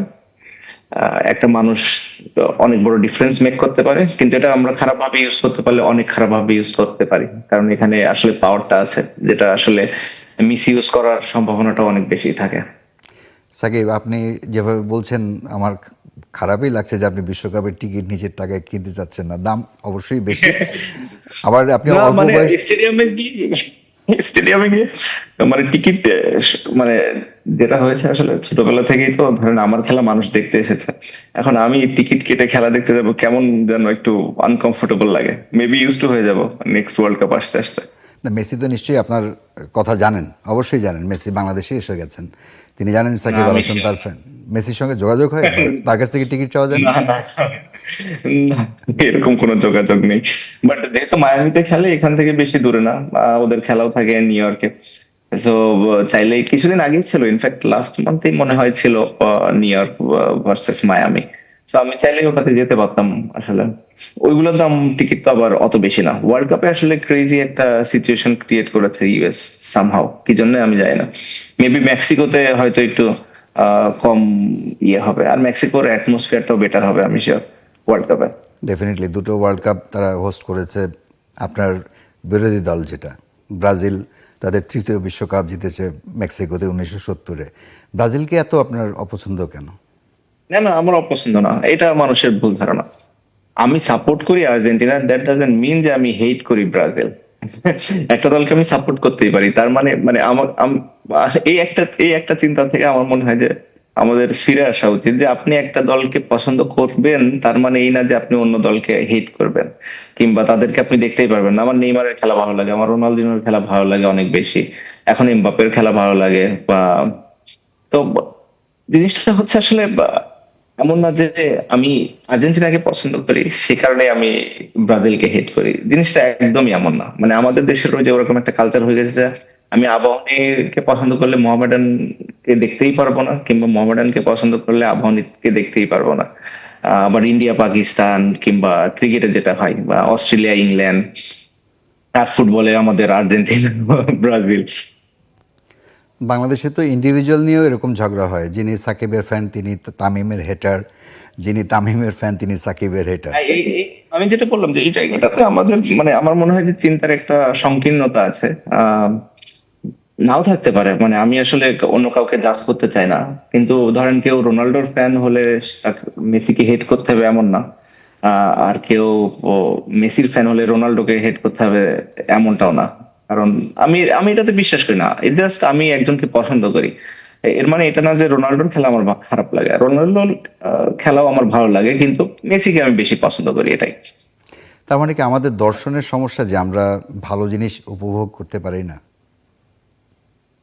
আমি জানি না, একটু খোলা মনে চিন্তা করলে মনে হয় এই সমস্যাগুলোর অনেক সমাধান হওয়া সম্ভব। মানে আমরা আরেকজনের পরাজয় যখন ও, উল্লাসিত হই, স্বাভাবিকভাবে যখন আরেকজন দেখবে যে আপনি পরাজিত হচ্ছেন কিংবা হেরে যাচ্ছেন, তারাও উল্লাসিত হয়। মানে এই জায়গাটা আমার খুব একটা পছন্দ না, যে স্বাভাবিকভাবে একজন যখন ডাউন থাকে কিংবা খারাপ অবস্থায় থাকে, এটা তার জন্য সবসময় একটা vulnerable জায়গা, এবং এই জায়গাটাতে খুশি হওয়ার মতো খুব বেশি একটা কিছু আছে বলে আমি মনে করি না। ঠিক আছে, একটা দল হেরে গেছে তাকে আমি সাপোর্ট করি না, ছবি এটা তো ওদের, তো ওরা বোঝে। আমার দল জিতলে আমি খুশি, আমার দল হারলে আমার একটু খারাপ লাগবে। তো বিশ্বকাপের বছর আগামী মাসে শুরু হচ্ছে, বিশ্বকাপ কারা জিতবে? মানে আপনার দল তো ভাই আর্জেন্টিনা, আমি জানি। আমি মনে করি ফ্রান্স এখনো অনেক বেশি স্ট্রং। ইংল্যান্ড ভালো দল, স্পেন ভালো দল, উম, আর্জেন্টিনা 4, ব্রাজিল 5, এই পাঁচটা থেকে একটা। না না, পর্তুগাল, পর্তুগাল? পর্তুগাল ভালো দল। আপনি এই যে পর্তুগাল রোনালদোর ভালো দল দল। বলে পর্তুগালকে না না পাঁচে না, রাখলেন? পর্তুগাল না না, আমি তো বললাম, আমি তো নিজেই আমি যে পর্তুগাল অনেক ভালো দল। এই কয়টা আমার কাছে মনে হয় যে favourite to win the world cup. আপনাদের তো টিভিতে খেলা আর্জেন্টিনার chance com, back to back খুব কম দেশ ওয়ার্ল্ড কাপ জিতে। তো আপনাদের আমার কাছে মনে হয় আপনার ওখানে তো টিভিতে খেলা দেখাও বেশ এক্সপেন্সিভ। আহ, না, এখানে এক্সপেন্সিভ, আবার মানে চিপও আছে কিছু কিছু ক্ষেত্রে। ইয়ে হয় অনেক, কেবল কানেকশন আছে যেগুলো আমাদের বাংলাদেশি সব চ্যানেল থেকে শুরু করে সবকিছু দেখা যায় এবং খুবই cheap. So hopefully Bangladesh world cup টিভিতে দেখাবে, এবং সেই জায়গা থেকে আমরাও দেখতে পারবো। মানে টি স্পোর্টস অথবা অন্য কোনো, আগে যেটা দেখতাম গাজী অথবা মাছরাঙ্গা, অথবা এরকম কোনো ইয়েগুলো দেখাতো, চ্যানেল আয়ও মেবি একসময় দেখাতো। তো এরকম যারাই দেখাতো ওই চ্যানেল গুলো আছে আর কি, সবগুলাই। তো দেখা যাবে যদি দেখায় আর কি বাংলাদেশ ওয়ার্ল্ড কাপ। আপনি অতি দরিদ্র, টিকিট কেটে খেলা দেখবেন না আপনি? দরিদ্রের জন্য না, টিকিট কাটতে না না, আনকমফোর্টেবল লাগে। আমি যেমন এইমাত্র আমি একটা ইয়ে আছে যে আমি রেস্টুরেন্টে যখন যাই আমার পানি কিনে খেতে খুব কষ্ট লাগে। আমি সব খেতে রাজি আছি কিনে, কিন্তু পানি আমি হেট করি কিনে খেতে। কারণ আমার কাছে মনে হয় সারা জীবন ফ্রিতে পানি আসছে বোতলের পর বোতল। রেস্টুরেন্টে গেলেই, এবং ধরেন যে $2 পানির বোতলের দাম হয়ে যায় $7-8, এটা আমার খুব কষ্ট লাগে। বাকি আর সবকিছু ঠিক আছে। সো টিকিটটা হচ্ছে ওইরকম একটা সিচুয়েশন। প্লেনের টিকিট কাটতে প্রবলেম নাই, কিন্তু এই আহ, খেলা দেখার স্টেডিয়ামে যে টিকিট কাটাটা ইয়ে লাগে। দেখ, অভ্যাস হয়ে যাবে নিশ্চয়ই কোনো এক সময়। তো আপনি আপনার এই দারিদ্র্যের না হলে ভালো, আপনার না হলে ভালো। আপনার এই দারিদ্র্যের কথা শুনে আমি গুগল করে দেখি যে একটা ওয়েবসাইটে আছে যে আপনার সম্পদের পরিমাণ 800 কোটি টাকা। এটা আমিও দেখতে চাই আসলে, যে কই আছে এই সম্পদটা। এই সম্পদটা যদি আমি পেতাম আমার এখন সব থেকে বেশি উপকার হতো, কারণ আমার তো অ্যাকাউন্ট ফ্রিজ হয়ে আছে লাস্ট 1.5-2 বছর অলমোস্ট। তো এই অ্যাকাউন্ট গুলো আমার আসলে দেখার দরকার ছিল যে আসলে কই আছে এই টাকাগুলো, আর কে যে কোন ওয়েবসাইটে এটা দিছে না তাকেও গুগল আমার করলে দেখার পাওয়া দরকার যায়, ছিল ভাই। গুগল করলে পাওয়া যায়, মানে জানি না। কেউ না কেউ তো এটা পাবলিশ করছে, যে যেখান থেকে গুগল, মানে গুগলে তো ধরেন আপনার সব কিছু চলে আসে। তো কেউ না কেউ তো পাবলিশ করেছে কোনো না কোনো একটা চিন্তা থেকে। এখন এটা ইন্ডিয়া থেকে করেছে নাকি ইউএসএ থেকে, কারণ এখানকার প্লেয়ারদের মার্কেট ভ্যালু আর কি ওই যে ওরকম থাকে, এবং ওই হিসাবে ওরা কাউন্ট করে ফেলছে বাংলাদেশকে। সেটা আসলে আমার পক্ষে বলা মুশকিল। বাট যেই করেছে আমার মনে একটা আশার সঞ্চারণ করেছে, কিন্তু নিউজটা সম্পূর্ণ মিথ্যা। সাকিব, আমার একটা কিউরিওসিটি যে আপনি অনেক ধরনের একাধিক ব্যবসায় জড়িয়েছেন, নানা সময় নানা আপত্তির কথা আমরা শুনেছি, পত্রপত্রিকায় রিপোর্ট হয়েছে, আগের আমলেও হয়েছে। এখন যেটা হচ্ছে যে আপনার অ্যাকাউন্ট ফ্রিজ করা হয়েছে, এটা নিয়ে আপনার ব্যাখ্যা আমরা জানি, কিন্তু মানে আমার একটা অনুমান যে আপনাকে, আপনার তারকা খ্যাতিকে ব্যবহার করে আপনার ব্যবসায় অনেকে জড়িয়েছেন যারা হয়তো মানে সেই অর্থে অত সুচিন্তা থেকে ব্যবসায় আসেননি। আমি যদি ভুল হয়ে থাকি প্লিজ। না, এই কারণেই তো আমি সবসময় বলে আসছি যে আমি তাদের তদন্তে সহায়তা করতে রাজি, যেখানে আমি ভুক্তভোগী, এবং সেখানে আমি আবার ভুক্তভোগী হচ্ছি, কারণ কেস আমার এগেনস্টে, এবং যেহেতু আমার নামটাই বড়, সেহেতু সবসময় মনে হচ্ছে যেন এই কেসগুলোতে আমি শুধু আছি আর কেউ নাই। তো সেই জায়গা থেকে মানে আমার জন্য ডবল সাফারিং, একটা হচ্ছে নিজের ফাইন্যান্সিয়াল সাফারিং, আর দ্বিতীয় হচ্ছে সামাজিক ভাবে একটা সাফারিং। তো এই কারণে আমি সবসময় এটাই বলছি যে আমি হেল্প করব তাদের তদন্তে, যারাই তদন্তকারী আছেন, কর্মকর্তা, তাদেরকে আমি হেল্প করব যে আহ, আপনাদের যে ধরনের ইনফরমেশন লাগে আমি দিতে রাজি আছি। বাট এটা অ্যাটলিস্ট তাদেরও ক্লিয়ারিফাই হয়ে গেল, আমার জন্য জিনিসটা ভালো হয় যে এইগুলো কোনো জিনিসের সাথে আমার কোনো ইনভলভমেন্ট কখনোই ছিল না কিংবা নাই। তো পার্টনারশিপ ব্যবসাতে এটা হয় যে ওই কোম্পানি কোনো ফল্ট করলে অটোমেটিক্যালি যিনি পার্টনার থাকেন, তা আপনার কি মানে মনে হয় যে ভবিষ্যতে ব্যবসা করার ক্ষেত্রে যাদের সঙ্গে জুটি করতে যাচ্ছেন তাদের ব্যাপারে একটু সতর্ক হয়ে সিদ্ধান্ত নেওয়া দরকার? হ্যাঁ, অবশ্যই, অবশ্যই। আসলে যেহেতু ওই সময় ক্রিকেট খেলাটা নিয়ে এত বেশি বেড়েছিলাম, স্বাভাবিকভাবে এইগুলো নিয়ে আসলে খুব বেশি একটা ফোকাসও করিনি, কখনো চিন্তাও করতে পারিনি। অবশ্যই স্বাভাবিকভাবেই শুনলে তো অনেক লুক্রেটিভ মনে হয় অনেক বিজনেসই, আসলে তারপরে যখন করতে যাওয়া হয়, ওটার ভেতরে ইনভলভ হয়ে যাওয়া হয়, তখন আসলে দেখা যায় যে জিনিসগুলো অত স্মুথ না। বাট আসলে মানুষ ভাবে যে অনেক ব্যবসা, অনেক ব্যবসা, আসলে অনেক ব্যবসা অনেক ব্যবসা না। হ্যাঁ, খুবই দুই একটা সীমিত, যেখানে আমার ইনভলভমেন্ট, মানে ইনভলভমেন্ট নামের দিক থেকে, কাজের দিক থেকে না। না, আপনার নাম ব্যবহার করে তো অনেকে রেস্টুরেন্ট ব্যবসাও করে, আপনার অনুমতি নিয়েই করে।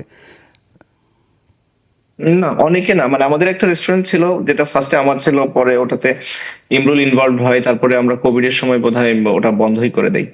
সেটা অনেকদিন আগের কথা। যদি স্যার, আপনি বা স্টক এক্সচেঞ্জ আর আমার বা ইয়ে কাকরার। কাঁকড়ার খামারের কথা, হ্যাঁ, বাদ দেন। তো বেসিক্যালি বলতে পারেন এই তিনটাই বিজনেস, তার ভেতরে একটা বন্ধ, আর দুইটা তো দুইটারই ঝামেলা চলতেছে এখন। আপনার কাকরার ফ্যাক্টরিটার সঙ্গে তো অনেকগুলো মানুষ জড়িত, মানে মানুষের জমি জমা এইসব। এটা কি ব্যাংক অ্যাকাউন্ট ফ্রিজ করার কারণে আপনি ঝামেলাটা মেটাতে পারছেন, এরকম কিছু? স্বাভাবিক ব্যাপার, কারণ লোনটা তো আসলে খুব বেশি বড় নয়, এবং এখানে বিজনেসটা শুরু করলেই লোনটার একটা পেমেন্ট দিয়ে রিশিডিউল করা সম্ভব হয়, আহ, যেটার মাধ্যমে মানে আপনি খুব তাড়াতাড়ি এই কেসটা থেকে বের হয়ে আসতে পারেন। তো যদি অ্যাকাউন্ট আনফ্রিজ থাকতো স্বাভাবিকভাবে এখন, মানে পুরো মৌসুম, এটা আসলে মৌসুমটা চলে হচ্ছে ফেব্রুয়ারি মার্চ থেকে শুরু হয়, নভেম্বর পর্যন্ত মেবি চলে, কারণ এটাতে গরমের সময় হয়, মানে শীতের টাইমটাতে হয় না, যখন পানি কমে যায়। তো স্বাভাবিকভাবেই এই বিজনেসটা বা রান করতে পারলেই এটা খুবই প্রফিটেবল একটা বিজনেস এবং ভালো একটা বিজনেস, যারা ওই এলাকাতে করছে তারা অনেক ভালো করছে। তো স্বাভাবিকভাবেই তারা এটা করতে পারলে এই লোনটা পরিশোধ করা কোনো বিষয় না। সো স্বাভাবিকভাবে ব্যাংক অ্যাকাউন্টটা ফ্রিজের কারণে এটা একটা বড় সমস্যা হচ্ছে। আবার ক্রিকেটে আসি, আপনি আবার কবে ইউরোপিয়ান ক্রিকেট লিগ খেলছেন, আর কি কি টুর্নামেন্ট আছে আপনার সামনে? পিপিএল আসছে এখন পর্যন্ত, হোপফুলি এলপিএল অথবা বা জি20, যদি এই দুটা হয়। এলপিএল দেখলাম যে হবে, সো সেটা হলে সেটা হবে। আহ আপাতত এই দুইটাই কনফার্ম, যেটা হচ্ছে সিপিএল আর ইউরোপিয়ান টি20 লিগটা, আর হোপফুলি এই দুইটাও হবে। বিডি নিউজ 24-এ আপনার ইন্টারভিউ একটা ইন্টারেস্টিং জায়গা, আমার আমার আপনার কনফিডেন্স লেভেলটা জানার বোঝার জন্য, যে আপনি বলছেন যে আপনি দেশে যেদিন আসতে পারবেন আপনাকে 1 মাস সময় দিলে আপনি আন্তর্জাতিক ক্রিকেট খেলার জন্য তৈরি হয়ে যাবেন, কিন্তু যদি আপনি জানেন না যে আপনি কবে আসতে পারবেন, এই বয়সে এই কনফিডেন্সটা, এই সাকিবীয় কনফিডেন্সটা মানে কিভাবে আসে? আপনি তো আর সেই 18 কনফিডেন্সটা বছরের যদি তরুণ না। আসতো, কনফিডেন্সটা আসতো না যদি না মানে পারফরমেন্স খারাপ হতো। আমি যতদিন পর্যন্ত এখন পর্যন্ত খেলেছি, আপনি লাস্ট T20টাতেও আলহামদুলিল্লাহ আমি খুবই ভালো পারফর্ম করেছি। তো সেই জায়গা থেকে আসলে কনফিডেন্সটা কম। আমার যদি এমন হতো যে না আমি ভালো করিনি, লাস্ট সিজনটা ভালো বা ছিল না আমার জন্য, এবং টিম গুলাও কোনো ফ্র্যাঞ্চাইজি লিগ গুলো আমাকে বলছে না, সো সেটা হলে আমার জন্য তখন কনফিডেন্সটা হয়তো থাকতো না। আমার মনে হয় যে এটা জানা দরকার যে আন্তর্জাতিক ক্রিকেটে, বৈশ্বিক ক্রিকেটে বাংলাদেশের অবস্থানটা কোথায় এখন, মানে এটা আমার মনে হয় যে প্রত্যেকেরই রিয়েলাইজ করা দরকার। বিকজ আপনি ক্রিকেট রাজনীতি, কূটনীতি যাই বলেন, আপনি কারো নিন্দামন্দ সমালোচনা করতে পারেন, বাট ইগনোর করে তো আর কূটনীতি বা সমাজনীতি এগোয় না বোধহয়। না, সেটা তো আসলে কখনোই সম্ভব না আসলে। যে কাউকে নিন্দা করে ইয়ে করে ইগনোর করে আসলে আপনি চলতে পারবেন না এখানে। ধরেন রাশিয়ার সাথে আমেরিকার এত শত্রুতা, কিন্তু এমন না যে রাশিয়া আর আমেরিকার কমিউনিকেশন নাই, কমিউনিকেশন কিন্তু আছে। সো ওই জায়গাটা আপনার একটা মেনটেন করতে হবে। আপনার ওইখানে পলিটিক্যাল ডিপ্লোমেসি, এখানে ক্রিকেটীয় ডিপ্লোমেসি, এই জিনিসটা আপনার মেনটেন করতেই হবে। আপনার কাউকে শত্রু করতে হবে না, আপনার কাউকে বন্ধুও করতে হবে না, কিন্তু আপনার ক্রিকেটীয় একটা ডিপ্লোমেসি আছে যেটা আপনার মেনটেন করতে হবে। ধরেন এখানে আমি সাফারার হচ্ছি, এবং বাইরে বেশিরভাগ ফ্র্যাঞ্চাইজি লিগ গুলাতেই যেটা হয় যে own by mostly IPL franchise owners. So তারা যদি স্বাভাবিকভাবে আমাদের থেকে মুখ ফিরিয়ে নেয়, আমাদের জন্য খুব বেশি লিগ খেলা কিন্তু ডিফিকাল্ট। ধরেন এইগুলা লিগ বাদে কি, মানে পিএসএল একমাত্র লিগ যেখানে হয়তো কোনো ইন্ডিয়ান ওনার নাই, বাকি আপনি যেখানেই যাবেন সবগুলাতেই কিন্তু বেশিরভাগ দলগুলোর ওন বাই ইন্ডিয়ান ওনার। তো তারা যদি আমাদের থেকে মুখ ফিরিয়ে নেয়, এটা আমাদের প্লেয়ারদের জন্য অনেক বড় কষ্ট, আমাদের ক্রিকেট গ্রোথের জন্য অনেক বড় একটা হ্যাম্পার হবে বলে আমি মনে করি। আবার ক্রিকেটেই যাই যে বাংলাদেশ তো টেস্ট সিরিজ খেলছে পাকিস্তানের সঙ্গে, ফার্স্ট টেস্ট। গত যেই সময়টা আপনি দেশে আসতে পারেননি, এই সময় বাংলাদেশের কিছু প্রগ্রেস কি আপনার চোখে পড়েছে? প্রোগ্রেস আসলে খুব বেশি একটা ফলো করা যেহেতু হয় না, মানে আমার জন্য প্রবলেমটা হয় যে খেলা হয় দিনে, আমার এখানে রাত। সো আমি হয়তো পরের দিন সকালে উঠে যদি টাইম থাকে হয়তো হাইলাইটস গুলো দেখি। হাইলাইটস আপনার তো 6-4 বাউন্ডারি আর উইকেট ছাড়া খুব বেশি একটা দেখা যায় না কিছু। তো তখন আসলে ডিফিকাল্ট হয়ে যায় অ্যানালাইসিস করা আসলে ভালো করছে না খারাপ করছে। বাট রেজাল্ট ওয়াইজ তো আমার কাছে মনে হয় যে বেশ ভালোই করছে বাংলাদেশ। বাংলাদেশের কোন দিকটা বেশি উন্নতি হয়েছে যদি আপনি বাইরে থেকে দেখে যদি মনে হয় আপনার? Pace bowling. আর স্পিনাররা হারিয়ে গেল সাকিব আল হাসানের সঙ্গে সঙ্গে। না না না, স্পিনাররা হারিয়ে যায়নি আসলে। যেটা হয় যে আমাদের এখন অনেক বেশি স্ট্রেংথ পেস বলারদের আমি মনে করি। মানে আমাদের দেশের ফিঙ্গার স্পিনাররা খুবই ভালো। রিশাদ শুধু আমাদের লেগ স্পিনার। তো মানে যখন হোয়াইট বলে আমরা খেলি তখন খুব বেশি একটা স্পিনারদের ওরকম এফেক্টিভ হওয়ার সুযোগটা কম থাকে। আর যেহেতু এখন খুবই ফ্ল্যাট উইকেটে খেলা হয় হোয়াইট বল, তো স্বাভাবিকভাবেই পেসারদের একটা বড় সুযোগ থাকে এবং লেগ স্পিনারদের একটা বড় সুযোগ থাকে। এখানে ফিঙ্গার স্পিনারদের সম্ভাবনাটা এখন আসলে দিন দিন হোয়াইট বলে অনেক বেশি কমে যাচ্ছে। আপনি যদি টেস্ট ক্রিকেট ছাড়া দেখেন, খুব বেশি দলে আপনি দেখবেন না যে ফিঙ্গার স্পিনাররা খুব বেশি ভূমিকা রাখছে, স্পেশালি T20 এবং ওডিআই তে।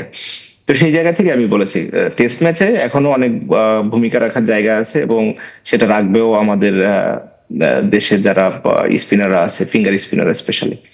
বাট আপনি যখন ক্যাপ্টেন ছিলেন টেস্ট দলের প্রথম মেয়াদে এবং দ্বিতীয় মেয়াদে, আপনার কি মনে হয় যে আপনার সময় যদি এরকম একটা পেস বোলিং ইউনিট থাকতো, প্রবাবলি আরও কিছু ভালো কিছু সাকসেস পেতেন আপনি? আমি মনে করি, কারণ অনেক সময় আমার সময় বলবো না, মানে জিনিসটা হচ্ছে যে হ্যাঁ আগের থেকে যদি পাওয়া যেত মেবি আমাদের জন্য আরো বেটার হতো অনেক। কারণ এখন কেউই আমাদের এগেনস্টে খুব বেশি একটা মানে গ্রাসি উইকেট দিবে না, কারণ জানে যে আমাদের পেস বোলিং অ্যাটাক ভালো।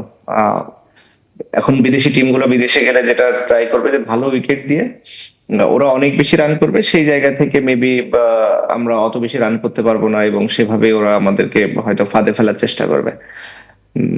বাট এই পেস বোলিংটা ভালো হওয়ার কারণে এই এই দিকটাতে আমরা অনেক বেশি এগিয়ে গিয়েছি বলে আমার কাছে মনে হয়। বাট আপনি যদি নিউজিল্যান্ড, সাউথ আফ্রিকাকে দেখেন, তারা একসময় স্পিন খেলতে পারতো না, তারা এখন ইন্ডিয়া এসে সিরিজ জেতে, টেস্ট সিরিজ জেতে, মানে এই যে ট্রান্সফরমেশনটা সারা গ্লোবাল ক্রিকেটে, আপনি যেহেতু গ্লোবাল ক্রিকেটে চলাফেরা করেন, এই ট্রান্সফরমেশনটা আপনি কিভাবে দেখেন বা বিশ্লেষণ করবেন? আহ, আসলে সবাই তো মানে প্রতিদিনই ইমপ্রুভ করার চেষ্টা করে।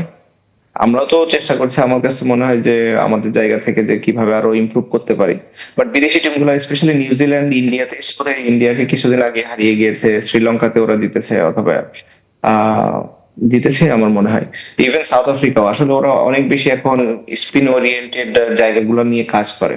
ওদের আসলে ইন্ডিভিজুয়াল ওই ওয়ার্ক গুলো করার অনেক বেশি ইচ্ছা থাকার কারণে আমার মনে হয় যে ওদের ইমপ্রুভমেন্টটা অনেক বেশি তাড়াতাড়ি হয়, কিংবা ওদের ক্রিকেট যে কালচারটা আছে ওটা অনেক বেটার, এনভায়রনমেন্টটা অনেক বেটার, যেখান থেকে আসলে ওরা তাড়াতাড়ি ইমপ্রুভ করতে পারে। আপনার কি মনে হয় যে ফ্র্যাঞ্চাইজ ক্রিকেটও এই দলগুলোকে একটা অ্যাডেড অ্যাডভান্টেজ দিচ্ছে, বিকজ তারা সবগুলো বিশেষ করে 100%। আইপিএলে খেলছে? 100%। আপনি ধরেন অস্ট্রেলিয়ার 15-20টা প্লেয়ার খেলছে, সাউথ আফ্রিকার খেলছে, বা ইংল্যান্ডের খেলছে, এবং এমনও প্লেয়ার আছে যে যারা ওই দেশগুলোর ন্যাশনাল টিমে খেলছে না, কিন্তু তারা আইপিএল এর মতো জায়গায় একটা খেলছে। এবং স্বাভাবিকভাবে আইপিএল যদি কোনো একটা ব্যাটসম্যান এসে 2টা সিজন খেলে, ওর স্পিন বল তো ইমপ্রুভ করতেই হবে খেলা, তাছাড়া তো নেক্সট ইয়ার কন্ট্রাক্ট পাবে না। তো স্বাভাবিকভাবে ওরা যখন আসে মেবি প্রথম সিজন স্ট্রাগল করে, এবং যে জায়গাগুলোতে স্ট্রাগল করে ওইগুলো নিয়ে প্রচুর কাজ করে ওরা ফিরে যাওয়ার পরে। তো স্বাভাবিকভাবে ওই জায়গাগুলোতে ওদের ইমপ্রুভমেন্টটা খুব তাড়াতাড়ি হয়ে যায়। তা এখন আমাদের দেশেও আলোচনা হয় যে, আপনারাও বলতেন এক সময় যে আমাদের খেলোয়াড়দের মানে বিভিন্ন ফ্র্যাঞ্চাইজ টুর্নামেন্টে খেলতে দিলে মনের সাহস বাড়ে, স্ট্রেংথ বাড়ে, মানে ইমপ্রুভ করে স্কিল ওয়াইজও। কিন্তু একটা সময় ছিল আপনি যখন আইপিএল বা সিপিএল বা বিভিন্ন ফ্র্যাঞ্চাইজ লিগ খেলতে যেতেন, বোর্ড এনএসি দিতে চাইতো না, সেটা আমি নিজেও, আমরা মিডিয়া ব্যাক করতাম যে কেন ন্যাশনাল টিম বাদ দিয়ে, হয়তো জিম্বাবুয়ে সিরিজ হচ্ছে সেই সময় আপনাদের ছুটি দেওয়া হতো না। দেশদ্রোহী হয়ে যেতাম আর কি জি, খেলতে গেলে। দেশদ্রোহী হয়ে যেতাম খেলতে গেলে ফ্র্যাঞ্চাইজি লিগ। হ্যাঁ, একবার তো নিষিদ্ধ হয়েছিলেন, 6 মাস, রাইট, না 3 মাস? সিপিএল সিপিএল ক্রেডিটে মনে আছে? সিপিএল খেলতে গিয়ে আপনাকে কিন্তু একবার দুবাই আমি থেকে ইংল্যান্ড থেকে আমেরিকা ফিরে ফিরতে যাই। হয়েছিল, এবার না, দুবাই দুবাই থেকে থেকে না। ঢাকায় ফিরতে হয়েছিল সেবার। না না, দুবাই থেকে না, আমি ইংল্যান্ডে আসছিলাম বিমানের ফ্লাইটে। ইংল্যান্ড লন্ডন ল্যান্ড করার পরে মাহবুব ভাই বললো যে এসে ভালোভাবে এনওসিটা নিয়ে যেতে, তারপরে দিল সাসপেন্ড করে। হ্যাঁ, পাবন ভাই ক্রিকেট বোর্ডে। তো আকরাম ভাই আমার পডকাস্টে এসেছিলেন, তো উনি কিন্তু স্বীকার করেছেন যে আপনি তাকে এবং সিইওকে ফোন করে আমি জানিয়েছিলেন আমি তখন। বলেছি যে এটা তো আসলে মিথ্যা কিছু না। আমি আকরাম ভাইকে ফোন করেছি, সিও কে ফোন করেছি, পাপন ভাইকে ফোন করেছি, তিনজনের সাথেই কথা হয়েছে। কোচের সাথেও কথা হয়েছে। ওই সময় হাতুর সিং এর নতুন বোধহয় আসলো। নতুন আসলো, জি। আহ, তো সবার সাথে কথা হয়েছিল। এবং মানে ইন্টারেস্টিংলি যে ওই সিপিএল এর পর পর আমাদের খেলাটা ওখানেই ছিল, ওয়েস্ট ইন্ডিজেই। কিন্তু তাদের রিকোয়ারমেন্ট ছিল যে আমি ফিরে আসব সিপিএল শেষ না করে, এসে টিমের সাথে 10 দিনের মতো ক্যাম্প করে কিংবা 7 দিনের মতো ক্যাম্প করে দেন আমি আবার ফ্লাই করবো ওয়েস্ট ইন্ডিজে। আমি জানি না 16,000 কিলোমিটারের মতো বোধহয়, আমি তো ভুল না করে থাকি। আমার কোনো আইডিয়া ছিল না যে এটা কিভাবে, মানে কারো মাথায় এরকম চিন্তাও আসতে পারে। মানে কারণ আপনার জেট ল্যাগই থাকে তো 10 দিন প্রথমত। এরকম board president, CEO, cricket of chairman, coach জানার পর, মানে আমি জানতাম যে আকরাম খান এবং উনি জানতেন, ওনার সঙ্গে আপনি মুখে মুখে পারমিশন নিয়েছিলেন, বাকিরাও জানতেন? হ্যাঁ, পাবন ভাই জানতেন। ওই মেসেজও আমার তখন না, হাতুরু সিংও কি জানতেন? প্রাইম মিনিস্টারকে দেখানো লাগছে যে এই যে আমি যে পাবন ভাইকে মেসেজ করছি। তো হাতুরু সিং এ জানতো, ওর সাথে তো আসলে ঝগড়া লেগে গেছিল। ওই ঝগড়াটার কারণে মেবি ও ক্ষেপে একটা মানে খুব অ্যাগ্রেসিভ ইমেল করে বিসিবিতে, এবং তারপরেই আমাকে সাসপেন্ড করার জন্য উঠে পড়ে লেগে যায় সবাই। মানে সবাই মানে কারা? মানে Board মিডিয়া আর কি। মিডিয়া মিডিয়া যায় না। মিডিয়া কি করছে আসলে, মিডিয়া নিয়ে আমি খুব বেশি একটা কখনো ফোকাস Thank করিনি। you. তারা তাদের জায়গা থেকে যেটা মনে করবে তাদের জন্য তারা তো করবেই, এটা তো আসলে আমার কন্ট্রোলে না। হ্যাঁ, কন্ট্রোলে করা যেত, but সেটা করিনি, সেটা অন্য জিনিস। কিন্তু হচ্ছে মিডিয়া নিয়ে চিন্তা করিনি। যেটা হচ্ছে যে বোর্ড থেকেই তখন যে হ্যাঁ কিভাবে ফেরত আনা যায় আমাকে। আমি এসে সরাসরি স্টেডিয়ামে আসলাম, আমি ড্রেসিং রুমে বসা ছিলাম। খবর শুনতেছি এতদিনের জন্য সাসপেন্ড হচ্ছে, বাইরের লিগ খেলা, এতদিনের জন্য দেশ থেকে খেলা। আমি বুঝলাম না যে কি এত দেশদ্রোহী কাজ করে ফেললাম যে আসলে ইয়ে। আর জিনিসটা হচ্ছে কি, আমি তো প্লেনে উঠে গেছি, ওই যখন আমি প্লেনে যাই মানে আমার ভুলটা একদিক থেকে আমার একটু ছিল বলতে হচ্ছে আসলে তখন এত বেশি এনওসি নেওয়া হতো যে আসলে মনে ছিল না যে ওইটার এনওসি আমি নেইনি। পরে আহ আমার পরের দিন সকালে বোধহয় 10টার দিকে ফ্লাইট ছিল। তো আগের দিন আমি যখন বিসিবিতে যাই, সাব্বির ভাই তখন আমাদের ক্রিকেট অপারেশনস এর ম্যানেজার ছিল। তো সাব্বির ভাই বললো যে তুমি কিন্তু এনওসি নাও নাই। আমি বললাম কি বলেন, আমি এনওসি নেই নাই, আমি তো এনওসি ভাবছি যে নিয়ে রাখছি। আচ্ছা ঠিক আছে, এখনই তাহলে অ্যাপ্লাই করে দেই। অ্যাপ্লাই করে দিয়ে আমি কথা বললাম, আকরাম ভাই বললো যে আমি চিটাগাং আছি, এসে আমি সাইন করে দিব, সমস্যা নাই, তুমি একটু সিওর সাথে কথা বলো না। তো সিও কে ফোন দিলাম, সিও তখন বোধহয় খুব সম্ভব মালয়েশিয়াতে ছিল। তো বললো সমস্যা নাই, আকরাম ভাইয়ের সাথে কথা হইলে তো ঠিক আছে, আমি তো ইসে আছি, এসে আমি সাইন করব। ব্যাস ঠিক আছে। এখন এই চিন্তাতে আমি করতেছি, পরের দিন সকালে দেখি সাব্বির ভাই আমাকে কল করছে ভোরবেলা যে সাকিব, তুমি তো যাইতে পারবা কিন্তু তোমার যাইতে পারবা নাকি নাকি ওয়েট করতে হবে, এখন যেতে পারবে না, এনওসিটা এখনো আসে নাই। মানে কয়দিন আমার ওই যে ফিরে আসতে হবে এরকম ইয়ে টিয়ে দিয়ে হাতুড়া সিং এ বোধহয় একটা ইমেল করছে, ওর কাছ থেকে মেবি পারমিশনটা চেয়েছিল যে ওর এনওসিটা, কারণ কোচের থেকে নর্মালি একটা তো কনসেন্ট নাই। তো ও বোধহয় এরকম কিছু একটা বলছিল যে ফিরে আসতে হবে, তারপর টিমের সাথে আবার ফ্লাই করতে হবে। তো এই কারণে আমাকে বলছে তুমি আবার এনওসিটা নিয়ে তারপরে ইয়েতে যাও। তখন আমি অলরেডি গাড়িতে করে এয়ারপোর্টে রওনা দিচ্ছি। আমি বলি, এটা কি কথা বলেন, এনওসির জন্য নেওয়ার জন্য আমার এখন ওয়েট করতে হবে, ফ্লাইট মিস করতে হবে, আপনারা এনওসিটা সাইন করে করে দিতে পারবেন না, ইমেল করে দিতে পারবেন না? এখন সাব্বির ভাই তো আসলে ডিসিশন ছিল না, উনি তো জাস্ট মেসেঞ্জার, তো উনাকে দোষ দিতে পারে না। আর ওটা তখন সকাল 7:30-8টার দিকে, সিও কে পাই না, সে মালয়েশিয়া থেকে প্লেনে উঠছে নাকি আসতে পারতেছে না এরকম। আহ তো কাউকেই পাই না, তখন তো পাপন ভাই একদমই নতুন, তো স্বাভাবিকভাবে পাপন ভাইকে ওইভাবে রিচ করাটা ডিফিকাল্ট। তারপরে পেতে পেতে একসময় প্রায় 10টার দিকে মনে হয় পাপন ভাইকে পাই। তো পাপন ভাইকে পেয়ে ফোন দেই, তখন উনি পার্লামেন্টে ছিল, তখন উনি মেসেজ দিছে যে আমি পার্লামেন্টে পরে মেবি তোমার সাথে কথা বলবো শেষ হলে। তো আমি তখন মানে প্লেন ছেড়ে দিচ্ছিল, তো আমি বলছি যে ঠিক আছে পাপন ভাই, দোয়া করেন আপনি, আমি ইসে যাচ্ছি। ঠিক এক্স্যাক্টলি এই মেসেজই আমার ওনাকে দেওয়া ছিল ওই সময়। বাট এর আগে হাতুরের সিং এর সাথে মেবি একবার একটু ফোনে কথা হয়েছিল, যখন আমি এয়ারপোর্ট যাচ্ছিলাম অথবা এয়ারপোর্টে গিয়েছি এই টাইমে। হাতুরের সিং এর সাথে তখন একটু কথা কাটাকাটি হয়। ও আমাকে বলে যে তুমি যাও, সমস্যা নাই, কিন্তু তোমার ফিরে আসতে হবে। তাই আমি বলছি তোমার কি মাথা খারাপ নাকি, আমি যে যাব, যে প্রথমে আমার লাগবে 5-7 দিন টাইম অ্যাডজাস্ট করতে, ইউজ টু হতে। আমি খেলতেছি ওই জায়গার মাঠে ওদের প্লেয়ারদের সাথে, আমি ওদেরকে বেটার জানবো চিনবো, সবকিছু আমার জন্য আমার ফেভারে। আমি যদি আসি, পুরো টুর্নামেন্ট একদিক থেকে মিস করতেছি, আমার যে আবার অ্যাডজাস্ট করা লাগবে, আমি এটা কোনোভাবেই বুঝি না। তো তারপরে যাই হোক, এরকম মানে কথা কাটাকাটি হয়েছে, দু একটা বাজে কথাও বলা হয়েছে আসলে। তো এগুলো হওয়ার পরে ও আসলে ইমেল পাঠায় বিসিবিতে একটা, যে খুব কড়া ভাবে যে, আমি জানি না এক্স্যাক্টলি ইমেলটা কি ছিল, বাট খুব কড়া একটা ইমেল পাঠায়। তো তারপরে তো আমি প্লেনে উঠে চলে যাই। তো স্বাভাবিকভাবেই বিমানের ফ্লাইট তো প্রায় 10-11 ঘন্টা লন্ডন পৌঁছায়। লন্ডন নামার পরেই দেখি মাহবুব ভাইয়ের ফোন, মাহবুব ভাইকে ফোন করলাম, লাগেজ কালেক্ট করছে। তা বলে যে না, তুই এখন চলে আয়, যেহেতু তোর এনওসি নেয়া নাই, তুই চলে আয়, আসার পরে তুই এনওসি নিয়ে ভালোভাবে যা। তখন আর কি আমাদের জাস্ট নতুন বিয়ে হয়েছে, তো আমি আর শিশি দুইজনই ছিলাম ওখানে এয়ারপোর্টে। আমাদের ট্রানজিট ছিল বোধহয় 12 ঘন্টা না 14 ঘন্টা। আমি ওয়েস্ট ইন্ডিজ ক্রিকেট বোর্ডকে জানালাম যে আমার তো এনওসি ছাড়া আসতে দিচ্ছে না এখন।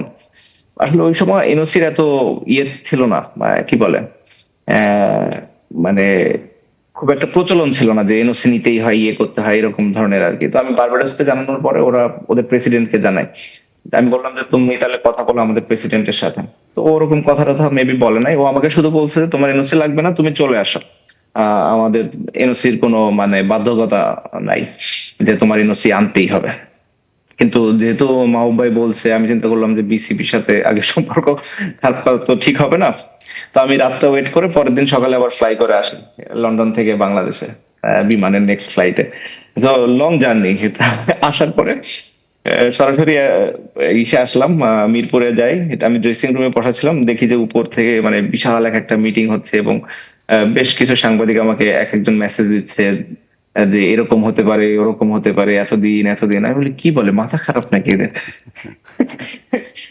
কেমনি হয় এগুলা? তো যাই হোক, পরে তো দেখলাম যে একটা বিশাল শাস্তি টাস্তি হলো। ফাইম স্যার তখন একটা মেসেজ দিল যে কোনো কথা কারোর সাথে বলো না, জাস্ট চুপ করে তুমি এখান থেকে চলে যাও, পরে কদিন টাইম নিয়ে দেন আস্তে ধীরে যা করার করা যাবে।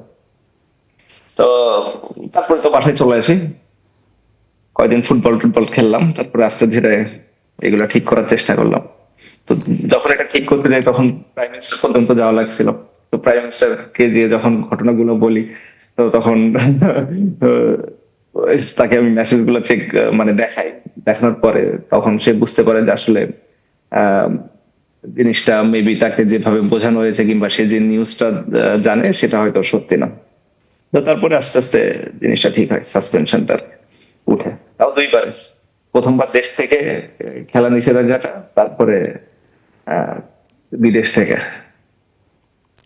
মানে ওটা পরে আসছি। আপনার জীবনে অনেক রেকর্ড আছে, অফ দ্য ফিল্ড কিছু রেকর্ড আছে যেটা আসলে বিশ্বেরই কেউ করতে পারেনি। ঢাকা ক্লাব, ঢাকা ক্লাবের একটা ড্রেস কোড আছে, আপনি একবার ভায়োলেট করেছিলেন 2011 বিশ্বকাপের আগে। একটা ডিনারে গিয়েছিলেন, না না, ওটা বোধহয় চিটাগং, চিটাগং, চিটাগং। চিটাগং, চিটাগং ক্লাব। মানে আমি জানতাম না যে ওই সময় ড্রেস কোড, মানে আমি তো তখন অনেক ইয়াং, আমি তো জানি না যে ওখানে আসলে মানে যে জুতা মানে শার্ট প্যান্ট এই ইয়েগুলা লাগে, মানে কলার শার্ট। এটা ঢাকা ক্লাবেও আছে, চিটাগং ক্লাবেও আছে, বেশিরভাগ জায়গাগুলোতে থাকে, বাট আমার ওই সময় আসলে কোনো আইডিয়া ছিল না। 2011 বিশ্বকাপ শেষ করলেন, তারপর জিম্বাবুয়ে গেলেন, এসে ক্যাপ্টেন্সি হারালেন। আপনারা দুজন একসঙ্গে, আপনি ক্যাপ্টেন, তামিম গেল ভাইস ক্যাপ্টেন। অত তাড়াতাড়ি ক্যাপ্টেন্সি আশা করেছিলেন কিনা এবং অত দ্রুত ক্যাপ্টেন্সি হারাবেন কিনা, মানে এটা কখনো মনে হয়েছিল? না, এরকম মনে হয় না। প্রথমত তো পাওয়ার ওইটা তো খুবই সারপ্রাইজিং ছিল। সারপ্রাইজিং এই কারণ, এটা বলবো না, কারণ যখন ভাইস ক্যাপ্টেন করা হলো আমাকে, মাশরাফি ভাই ক্যাপ্টেন, আর মাশরাফি ভাই আসলে ইনজুর হয়ে যায় টেস্টের ফার্স্ট দিনে অথবা সেকেন্ড দিনে। সেকেন্ড তো ওয়েস্ট তারপরে ইন্ডিজ। আসলে হ্যাঁ, তো তারপরে আসলে আমি ক্যাপ্টেন্সিটা করি ওই ম্যাচ থেকে। তারপরে তো পার্মানেন্ট হয়ে গেলাম ওয়ার্ল্ড কাপ পর্যন্ত। ওয়ার্ল্ড কাপের পরেও বোধহয় কিছুদিন ছিলাম। জিম্বাবুয়ে সিরিজ আমরা যেহেতু হেরে যাই 3-2-এ, তারপরে তো বিসিবি ডিসাইড করলো যে ক্যাপ্টেন্সি চেঞ্জ করবে। মানে আপনি কি জানতে চেয়েছিলেন যে বা আপনাকে জানানো হয়েছিল কিনা, নাকি ডিসিশন হয়েছিল? যদি আমি না, জানি এই ঘটনাটা। ওই সময় আসলে এত বেশি ইয়াং, এগুলো নিয়ে খুব বেশি একটা ফোকাস ছিল না। আমি যেটা সবসময় বলেছি যে ক্যাপ্টেন্সির একটা জিনিসই আমি একটু এনজয় করতাম, সেটা হচ্ছে সুইট রুম থাকে ক্যাপ্টেন। সে অনেক অনেক আগের বেশিরভাগ থেকে। ক্ষেত্রে অনেক সময় আবার অনেকে আছে সেটাও দখল করে নেওয়ার চেষ্টা করে। যেমন নর্মালি বেশিরভাগ মানে হয় অনেক সময় যে ম্যানেজার। ধরেন ম্যানেজারই নিল, হেড কোচ নিল, কিংবা অনেক সময় যে ট্যুরে আমাদের ডিরেক্টররা যেতেন তখন কেউ নিয়ে নিল। তো মাঝে মাঝে এরকম হয়েছে, সব সময় বলবো না, মাঝে মাঝে এটা তো হয়। অনেক সময় আন্ডারস্ট্যান্ডিং এর মাধ্যমে হয় যে না, দরকার নাই। বাট ওই একটা জিনিস আমি বলবো যে শুধু ওই সুইট রুম ছাড়া আর কিছুই মিস করিনি আমি। সাকিব, আপনি যেহেতু বোর্ড ডিরেক্টরের কথার প্রসঙ্গটা এলোই, মানে বড় কোনো আইসিসি কোনো ইভেন্ট বা হলেই দেখা যেত যে পুরো বাংলাদেশ ক্রিকেট বোর্ড, মানে ডিরেক্ট বোর্ড অফ ডিরেক্টস তো বটেই, মানে এমপ্লয়ি লেভেলে সবাই যেতেন, হয়তো তারা নিজ খরচে যেতেন। মানে জিনিসটা, মানে বিশেষ করে বোর্ড ডিরেক্টরদের তো ইনভলভমেন্স থাকতো নানাভাবে, মানে সেটা আপনাদের ড্রেসিং রুমে হয়তো সবাই যেতেন না, বাট মিডিয়ায় অনেক নিউজ তারা ফ্ল্যাশ আউট করতেন। মানে এই বিষয়টা, এই কালচারটা কি আপনার মনে হয় চেঞ্জ করা খুব দরকার? হ্যাঁ, প্রথমত তো আমার মনে হয় না যে পৃথিবীর কোনো ক্রিকেট বোর্ডেই এত বেশি বোর্ড ডিরেক্টর আছে। এটা হচ্ছে ফার্স্ট থিং ফার্স্ট। আর তারপরেও স্বাভাবিকভাবেই এটা একটা ডিপার্টমেন্ট আছে যেটা শুধু ওই ন্যাশনাল টিমকেই দেখে, ক্রিকেট অপারেশনস। তো তাদের ইনভলভমেন্টটা থাকলেই ঠিক আছে আসলে। এখন যখন পেছনের দিকে তাকাই এবং এগুলা চিন্তা করি, আমার কাছে মনে হয় আসলে কে কি করলো এগুলা খুব বেশি একটা আমাদের কন্ট্রোলে তখনও ছিল না, এখনো মেবি প্লেয়ারদের কন্ট্রোলে নাই। আচ্ছা, আপনার প্রায় শেষ দিকে চলে এসেছি। আমার অনেক দিনের কিউরিয়াসিটি, আপনি 2019 বিশ্বকাপ, আপনি আয়ারল্যান্ডে গেলেন, আপনাকে চেনাই যাচ্ছিল না ইন্ডিয়া থেকে যখন আপনি গেলেন। ওই ফিটনেস রেজিমটা কি ছিল, যদি একটু খোলাসা করে বলতেন। ওই সময় মানে আমি আমার পুরো লিমিট, মানে একদম এর বেশি আমার পক্ষে আর কিছু করা সম্ভব ছিল না। ওই লিমিট পর্যন্ত আমি ট্রাই করেছি ফিটনেস নিয়ে কাজ করার কিংবা সবকিছু ইয়ে করার। মানে মোটিভেশনটা আসছিল ওখান থেকেই, যখন প্রথম ম্যাচ খেলার পরে আমি বুঝতে পারি যে এই টুর্নামেন্টে আমার আর খেলার সম্ভাবনা নাই আইপিএল এ। কারণ ফার্স্ট ম্যাচে জনি বেস্ট্রো, ওয়ার্নার দুইজনই বোধহয় 100 করে। কেন উইলিয়ামসন ক্যাপ্টেন, আর রশিদ খান, 4টা ওভারসিজ প্লেয়ার খেলবেই। তো আমি বুঝতে পারি যে আমার খেলার সম্ভাবনা এই টুর্নামেন্টে নাই, আনলেস কেউ ইনজুর্ড হয়ে যায়। তো স্বাভাবিকভাবে চিন্তা করলাম যে ঠিক আছে, এখানে আসলে মানে আমার যে ইয়েটা কাজ করছিল, যে ব্যাক অফ মাই মাইন্ড, যে আমাদের মতো দেশ থেকে যারা যায় তাদের জন্য অনেক ডিফিকাল্ট হয় প্রথমত টিমে চান্স পাওয়া, এবং দ্বিতীয়ত আমাদের 1-2 ম্যাচ খারাপ হলেই হয়তো এমন হয় যে ড্রপ করারও সম্ভাবনা থাকে। তো সেই জায়গা থেকে যে কিছু একটা এমন করা উচিত যেখান থেকে, যেটা করলে মানে ওরা সব সময় এই চিন্তাটা করতেও অনেক সময় নিবে আর কি। তো দেখলাম যে ওয়ার্ল্ড কাপ আছে, বেস্ট জায়গা টু পারফর্ম দেখানোর সবাইকে। তো ওই জায়গা থেকে আসলে চেষ্টাটা করা, সর্বোচ্চ চেষ্টা করেছে। ফিটনেস ওয়াইজ আপনি যদি বলেন 4 বার 5 বার ব্যাটিং, দিনে 2 বার 2 ঘন্টা করে বোলিং এর স্কিল নিয়ে কাজ করা, সবকিছু নিয়ে ফিল্ডিং, শুধু ইয়ে না, ফিল্ডিং, আমি ফিল্ডিংও এত বেশি ফিল্ডিং করতাম ওই সময়। আসলে ফিল্ডিংটা অনেক হেল্প করেছে আমার বডি মুভমেন্ট, অন্যান্য কাজগুলোর জন্য। মানে প্রচুর পরিমাণ ফিল্ডিং করতাম।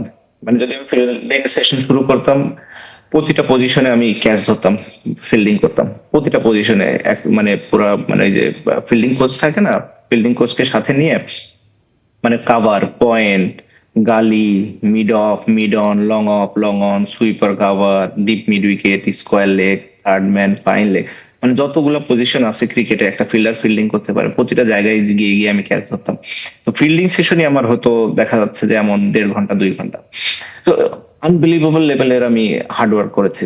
ওর থেকে বেশি আর কি আমার পক্ষে যাওয়া সম্ভব ছিল না।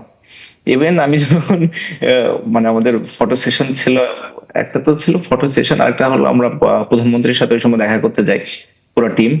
যখন আমি ফার্স্ট ওই আমাদের অফিসিয়াল টি শার্টটা পরি, আমি ঢুল করছে, মানে ভেতরে মনে হচ্ছে সব ফাঁকা, মানে আমি বলি কি অবস্থা এটা, কোন সাইজের কাপড় দিচ্ছে আমাকে। তো এরকম একটা অবস্থা হয়ে গিয়েছিলাম। বাট আলহামদুলিল্লাহ ওই কষ্টটা মানে পেইড অফ করেছে। অনেক সময় আছে যে ওই কষ্টটা হয়তো মেবি ওই সময় সাকসেসফুল আমি নাও হতে পারতাম, বাট যেটা হয়েছে যে ইমিডিয়েট একটা সাকসেস আমি পেয়েছি।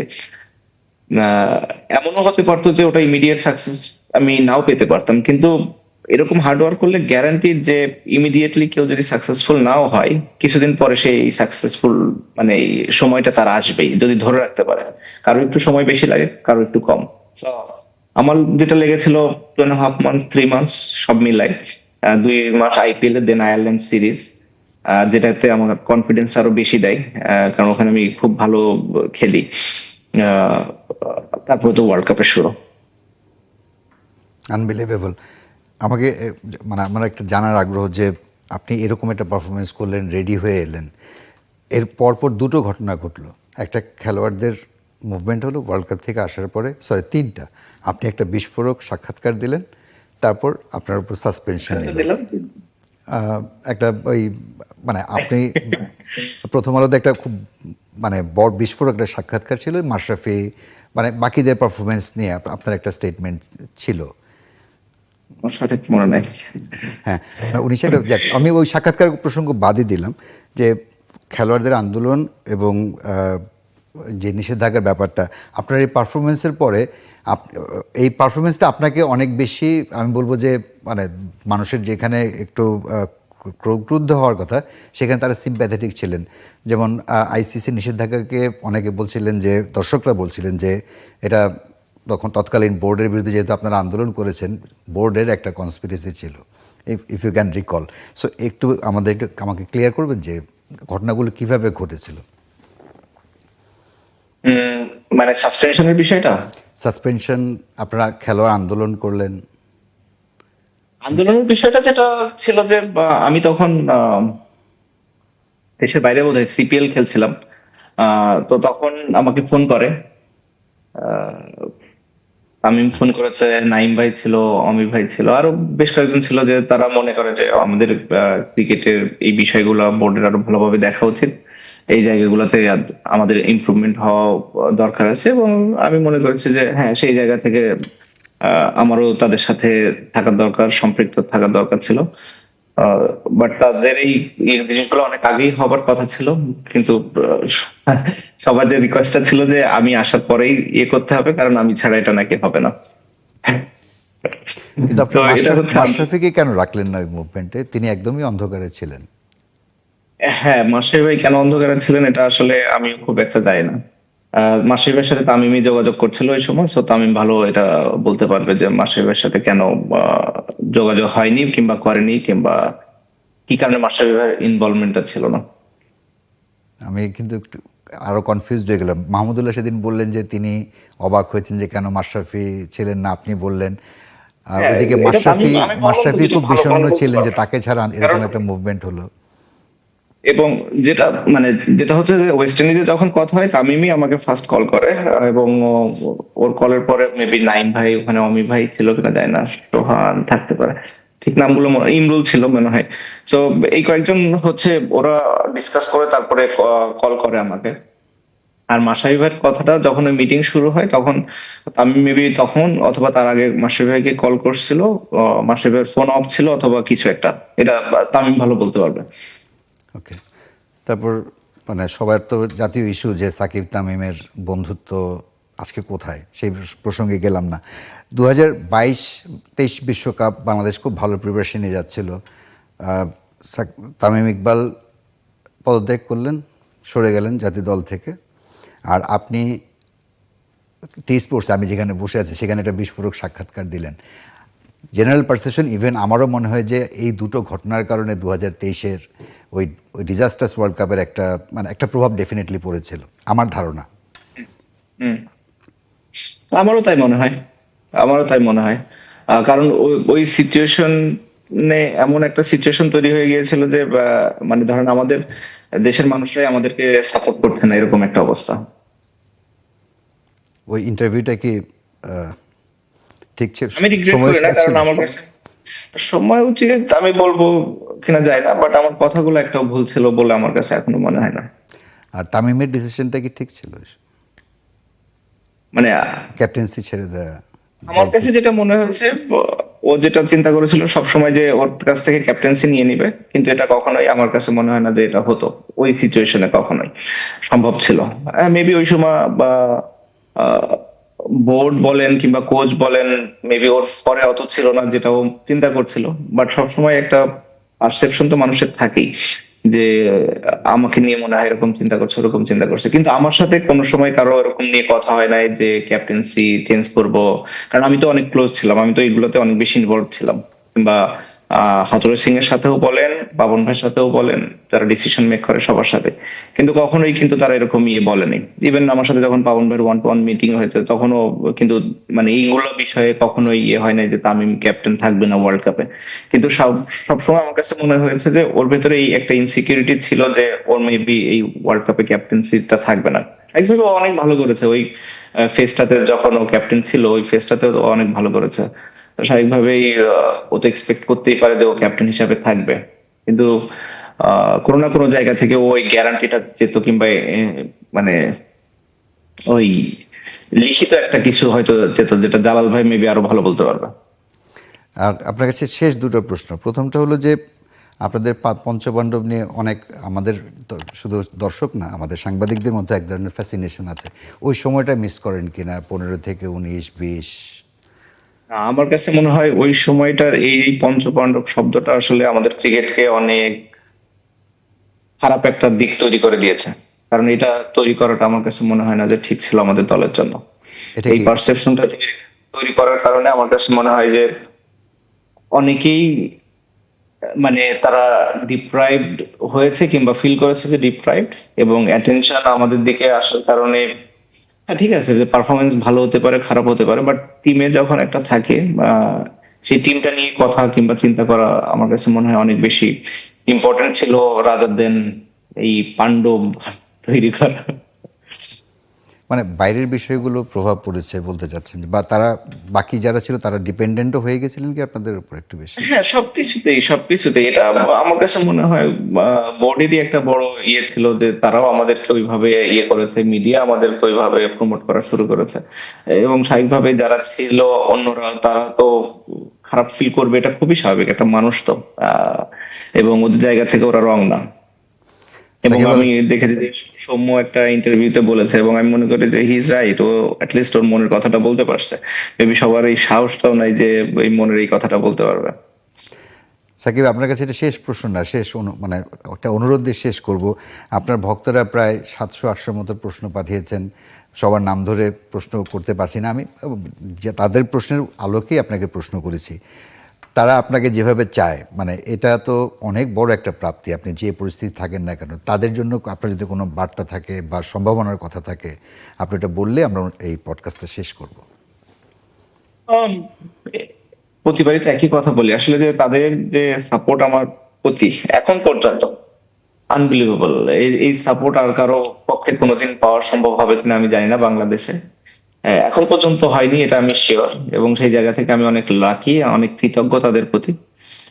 এবং আশা করছি যে কোনো না কোনো একটা সময় আমি দেশে ফিরবো, আপনাদের সামনে অ্যাটলিস্ট কোনো ধরনের ক্রিকেট খেলে আমি হয়তো অবসর নিতে পারবো দেশ থেকে, যেটা হয়তো আপনাদের মনকেও একটু আনন্দ দিবে, এবং আমার জায়গা থেকেও আমি সব থেকে বেশি স্যাটিসফাইড থাকবো। সাকিব আল হাসান, আপনাকে অসংখ্য ধন্যবাদ। আপনি যেখানেই থাকুন আপনার পরিবার নিয়ে আপনি ভালো থাকুন। আবারও ধন্যবাদ জানিয়ে আপনার কাছ থেকে আমি বিদায় নিচ্ছি। Thank you.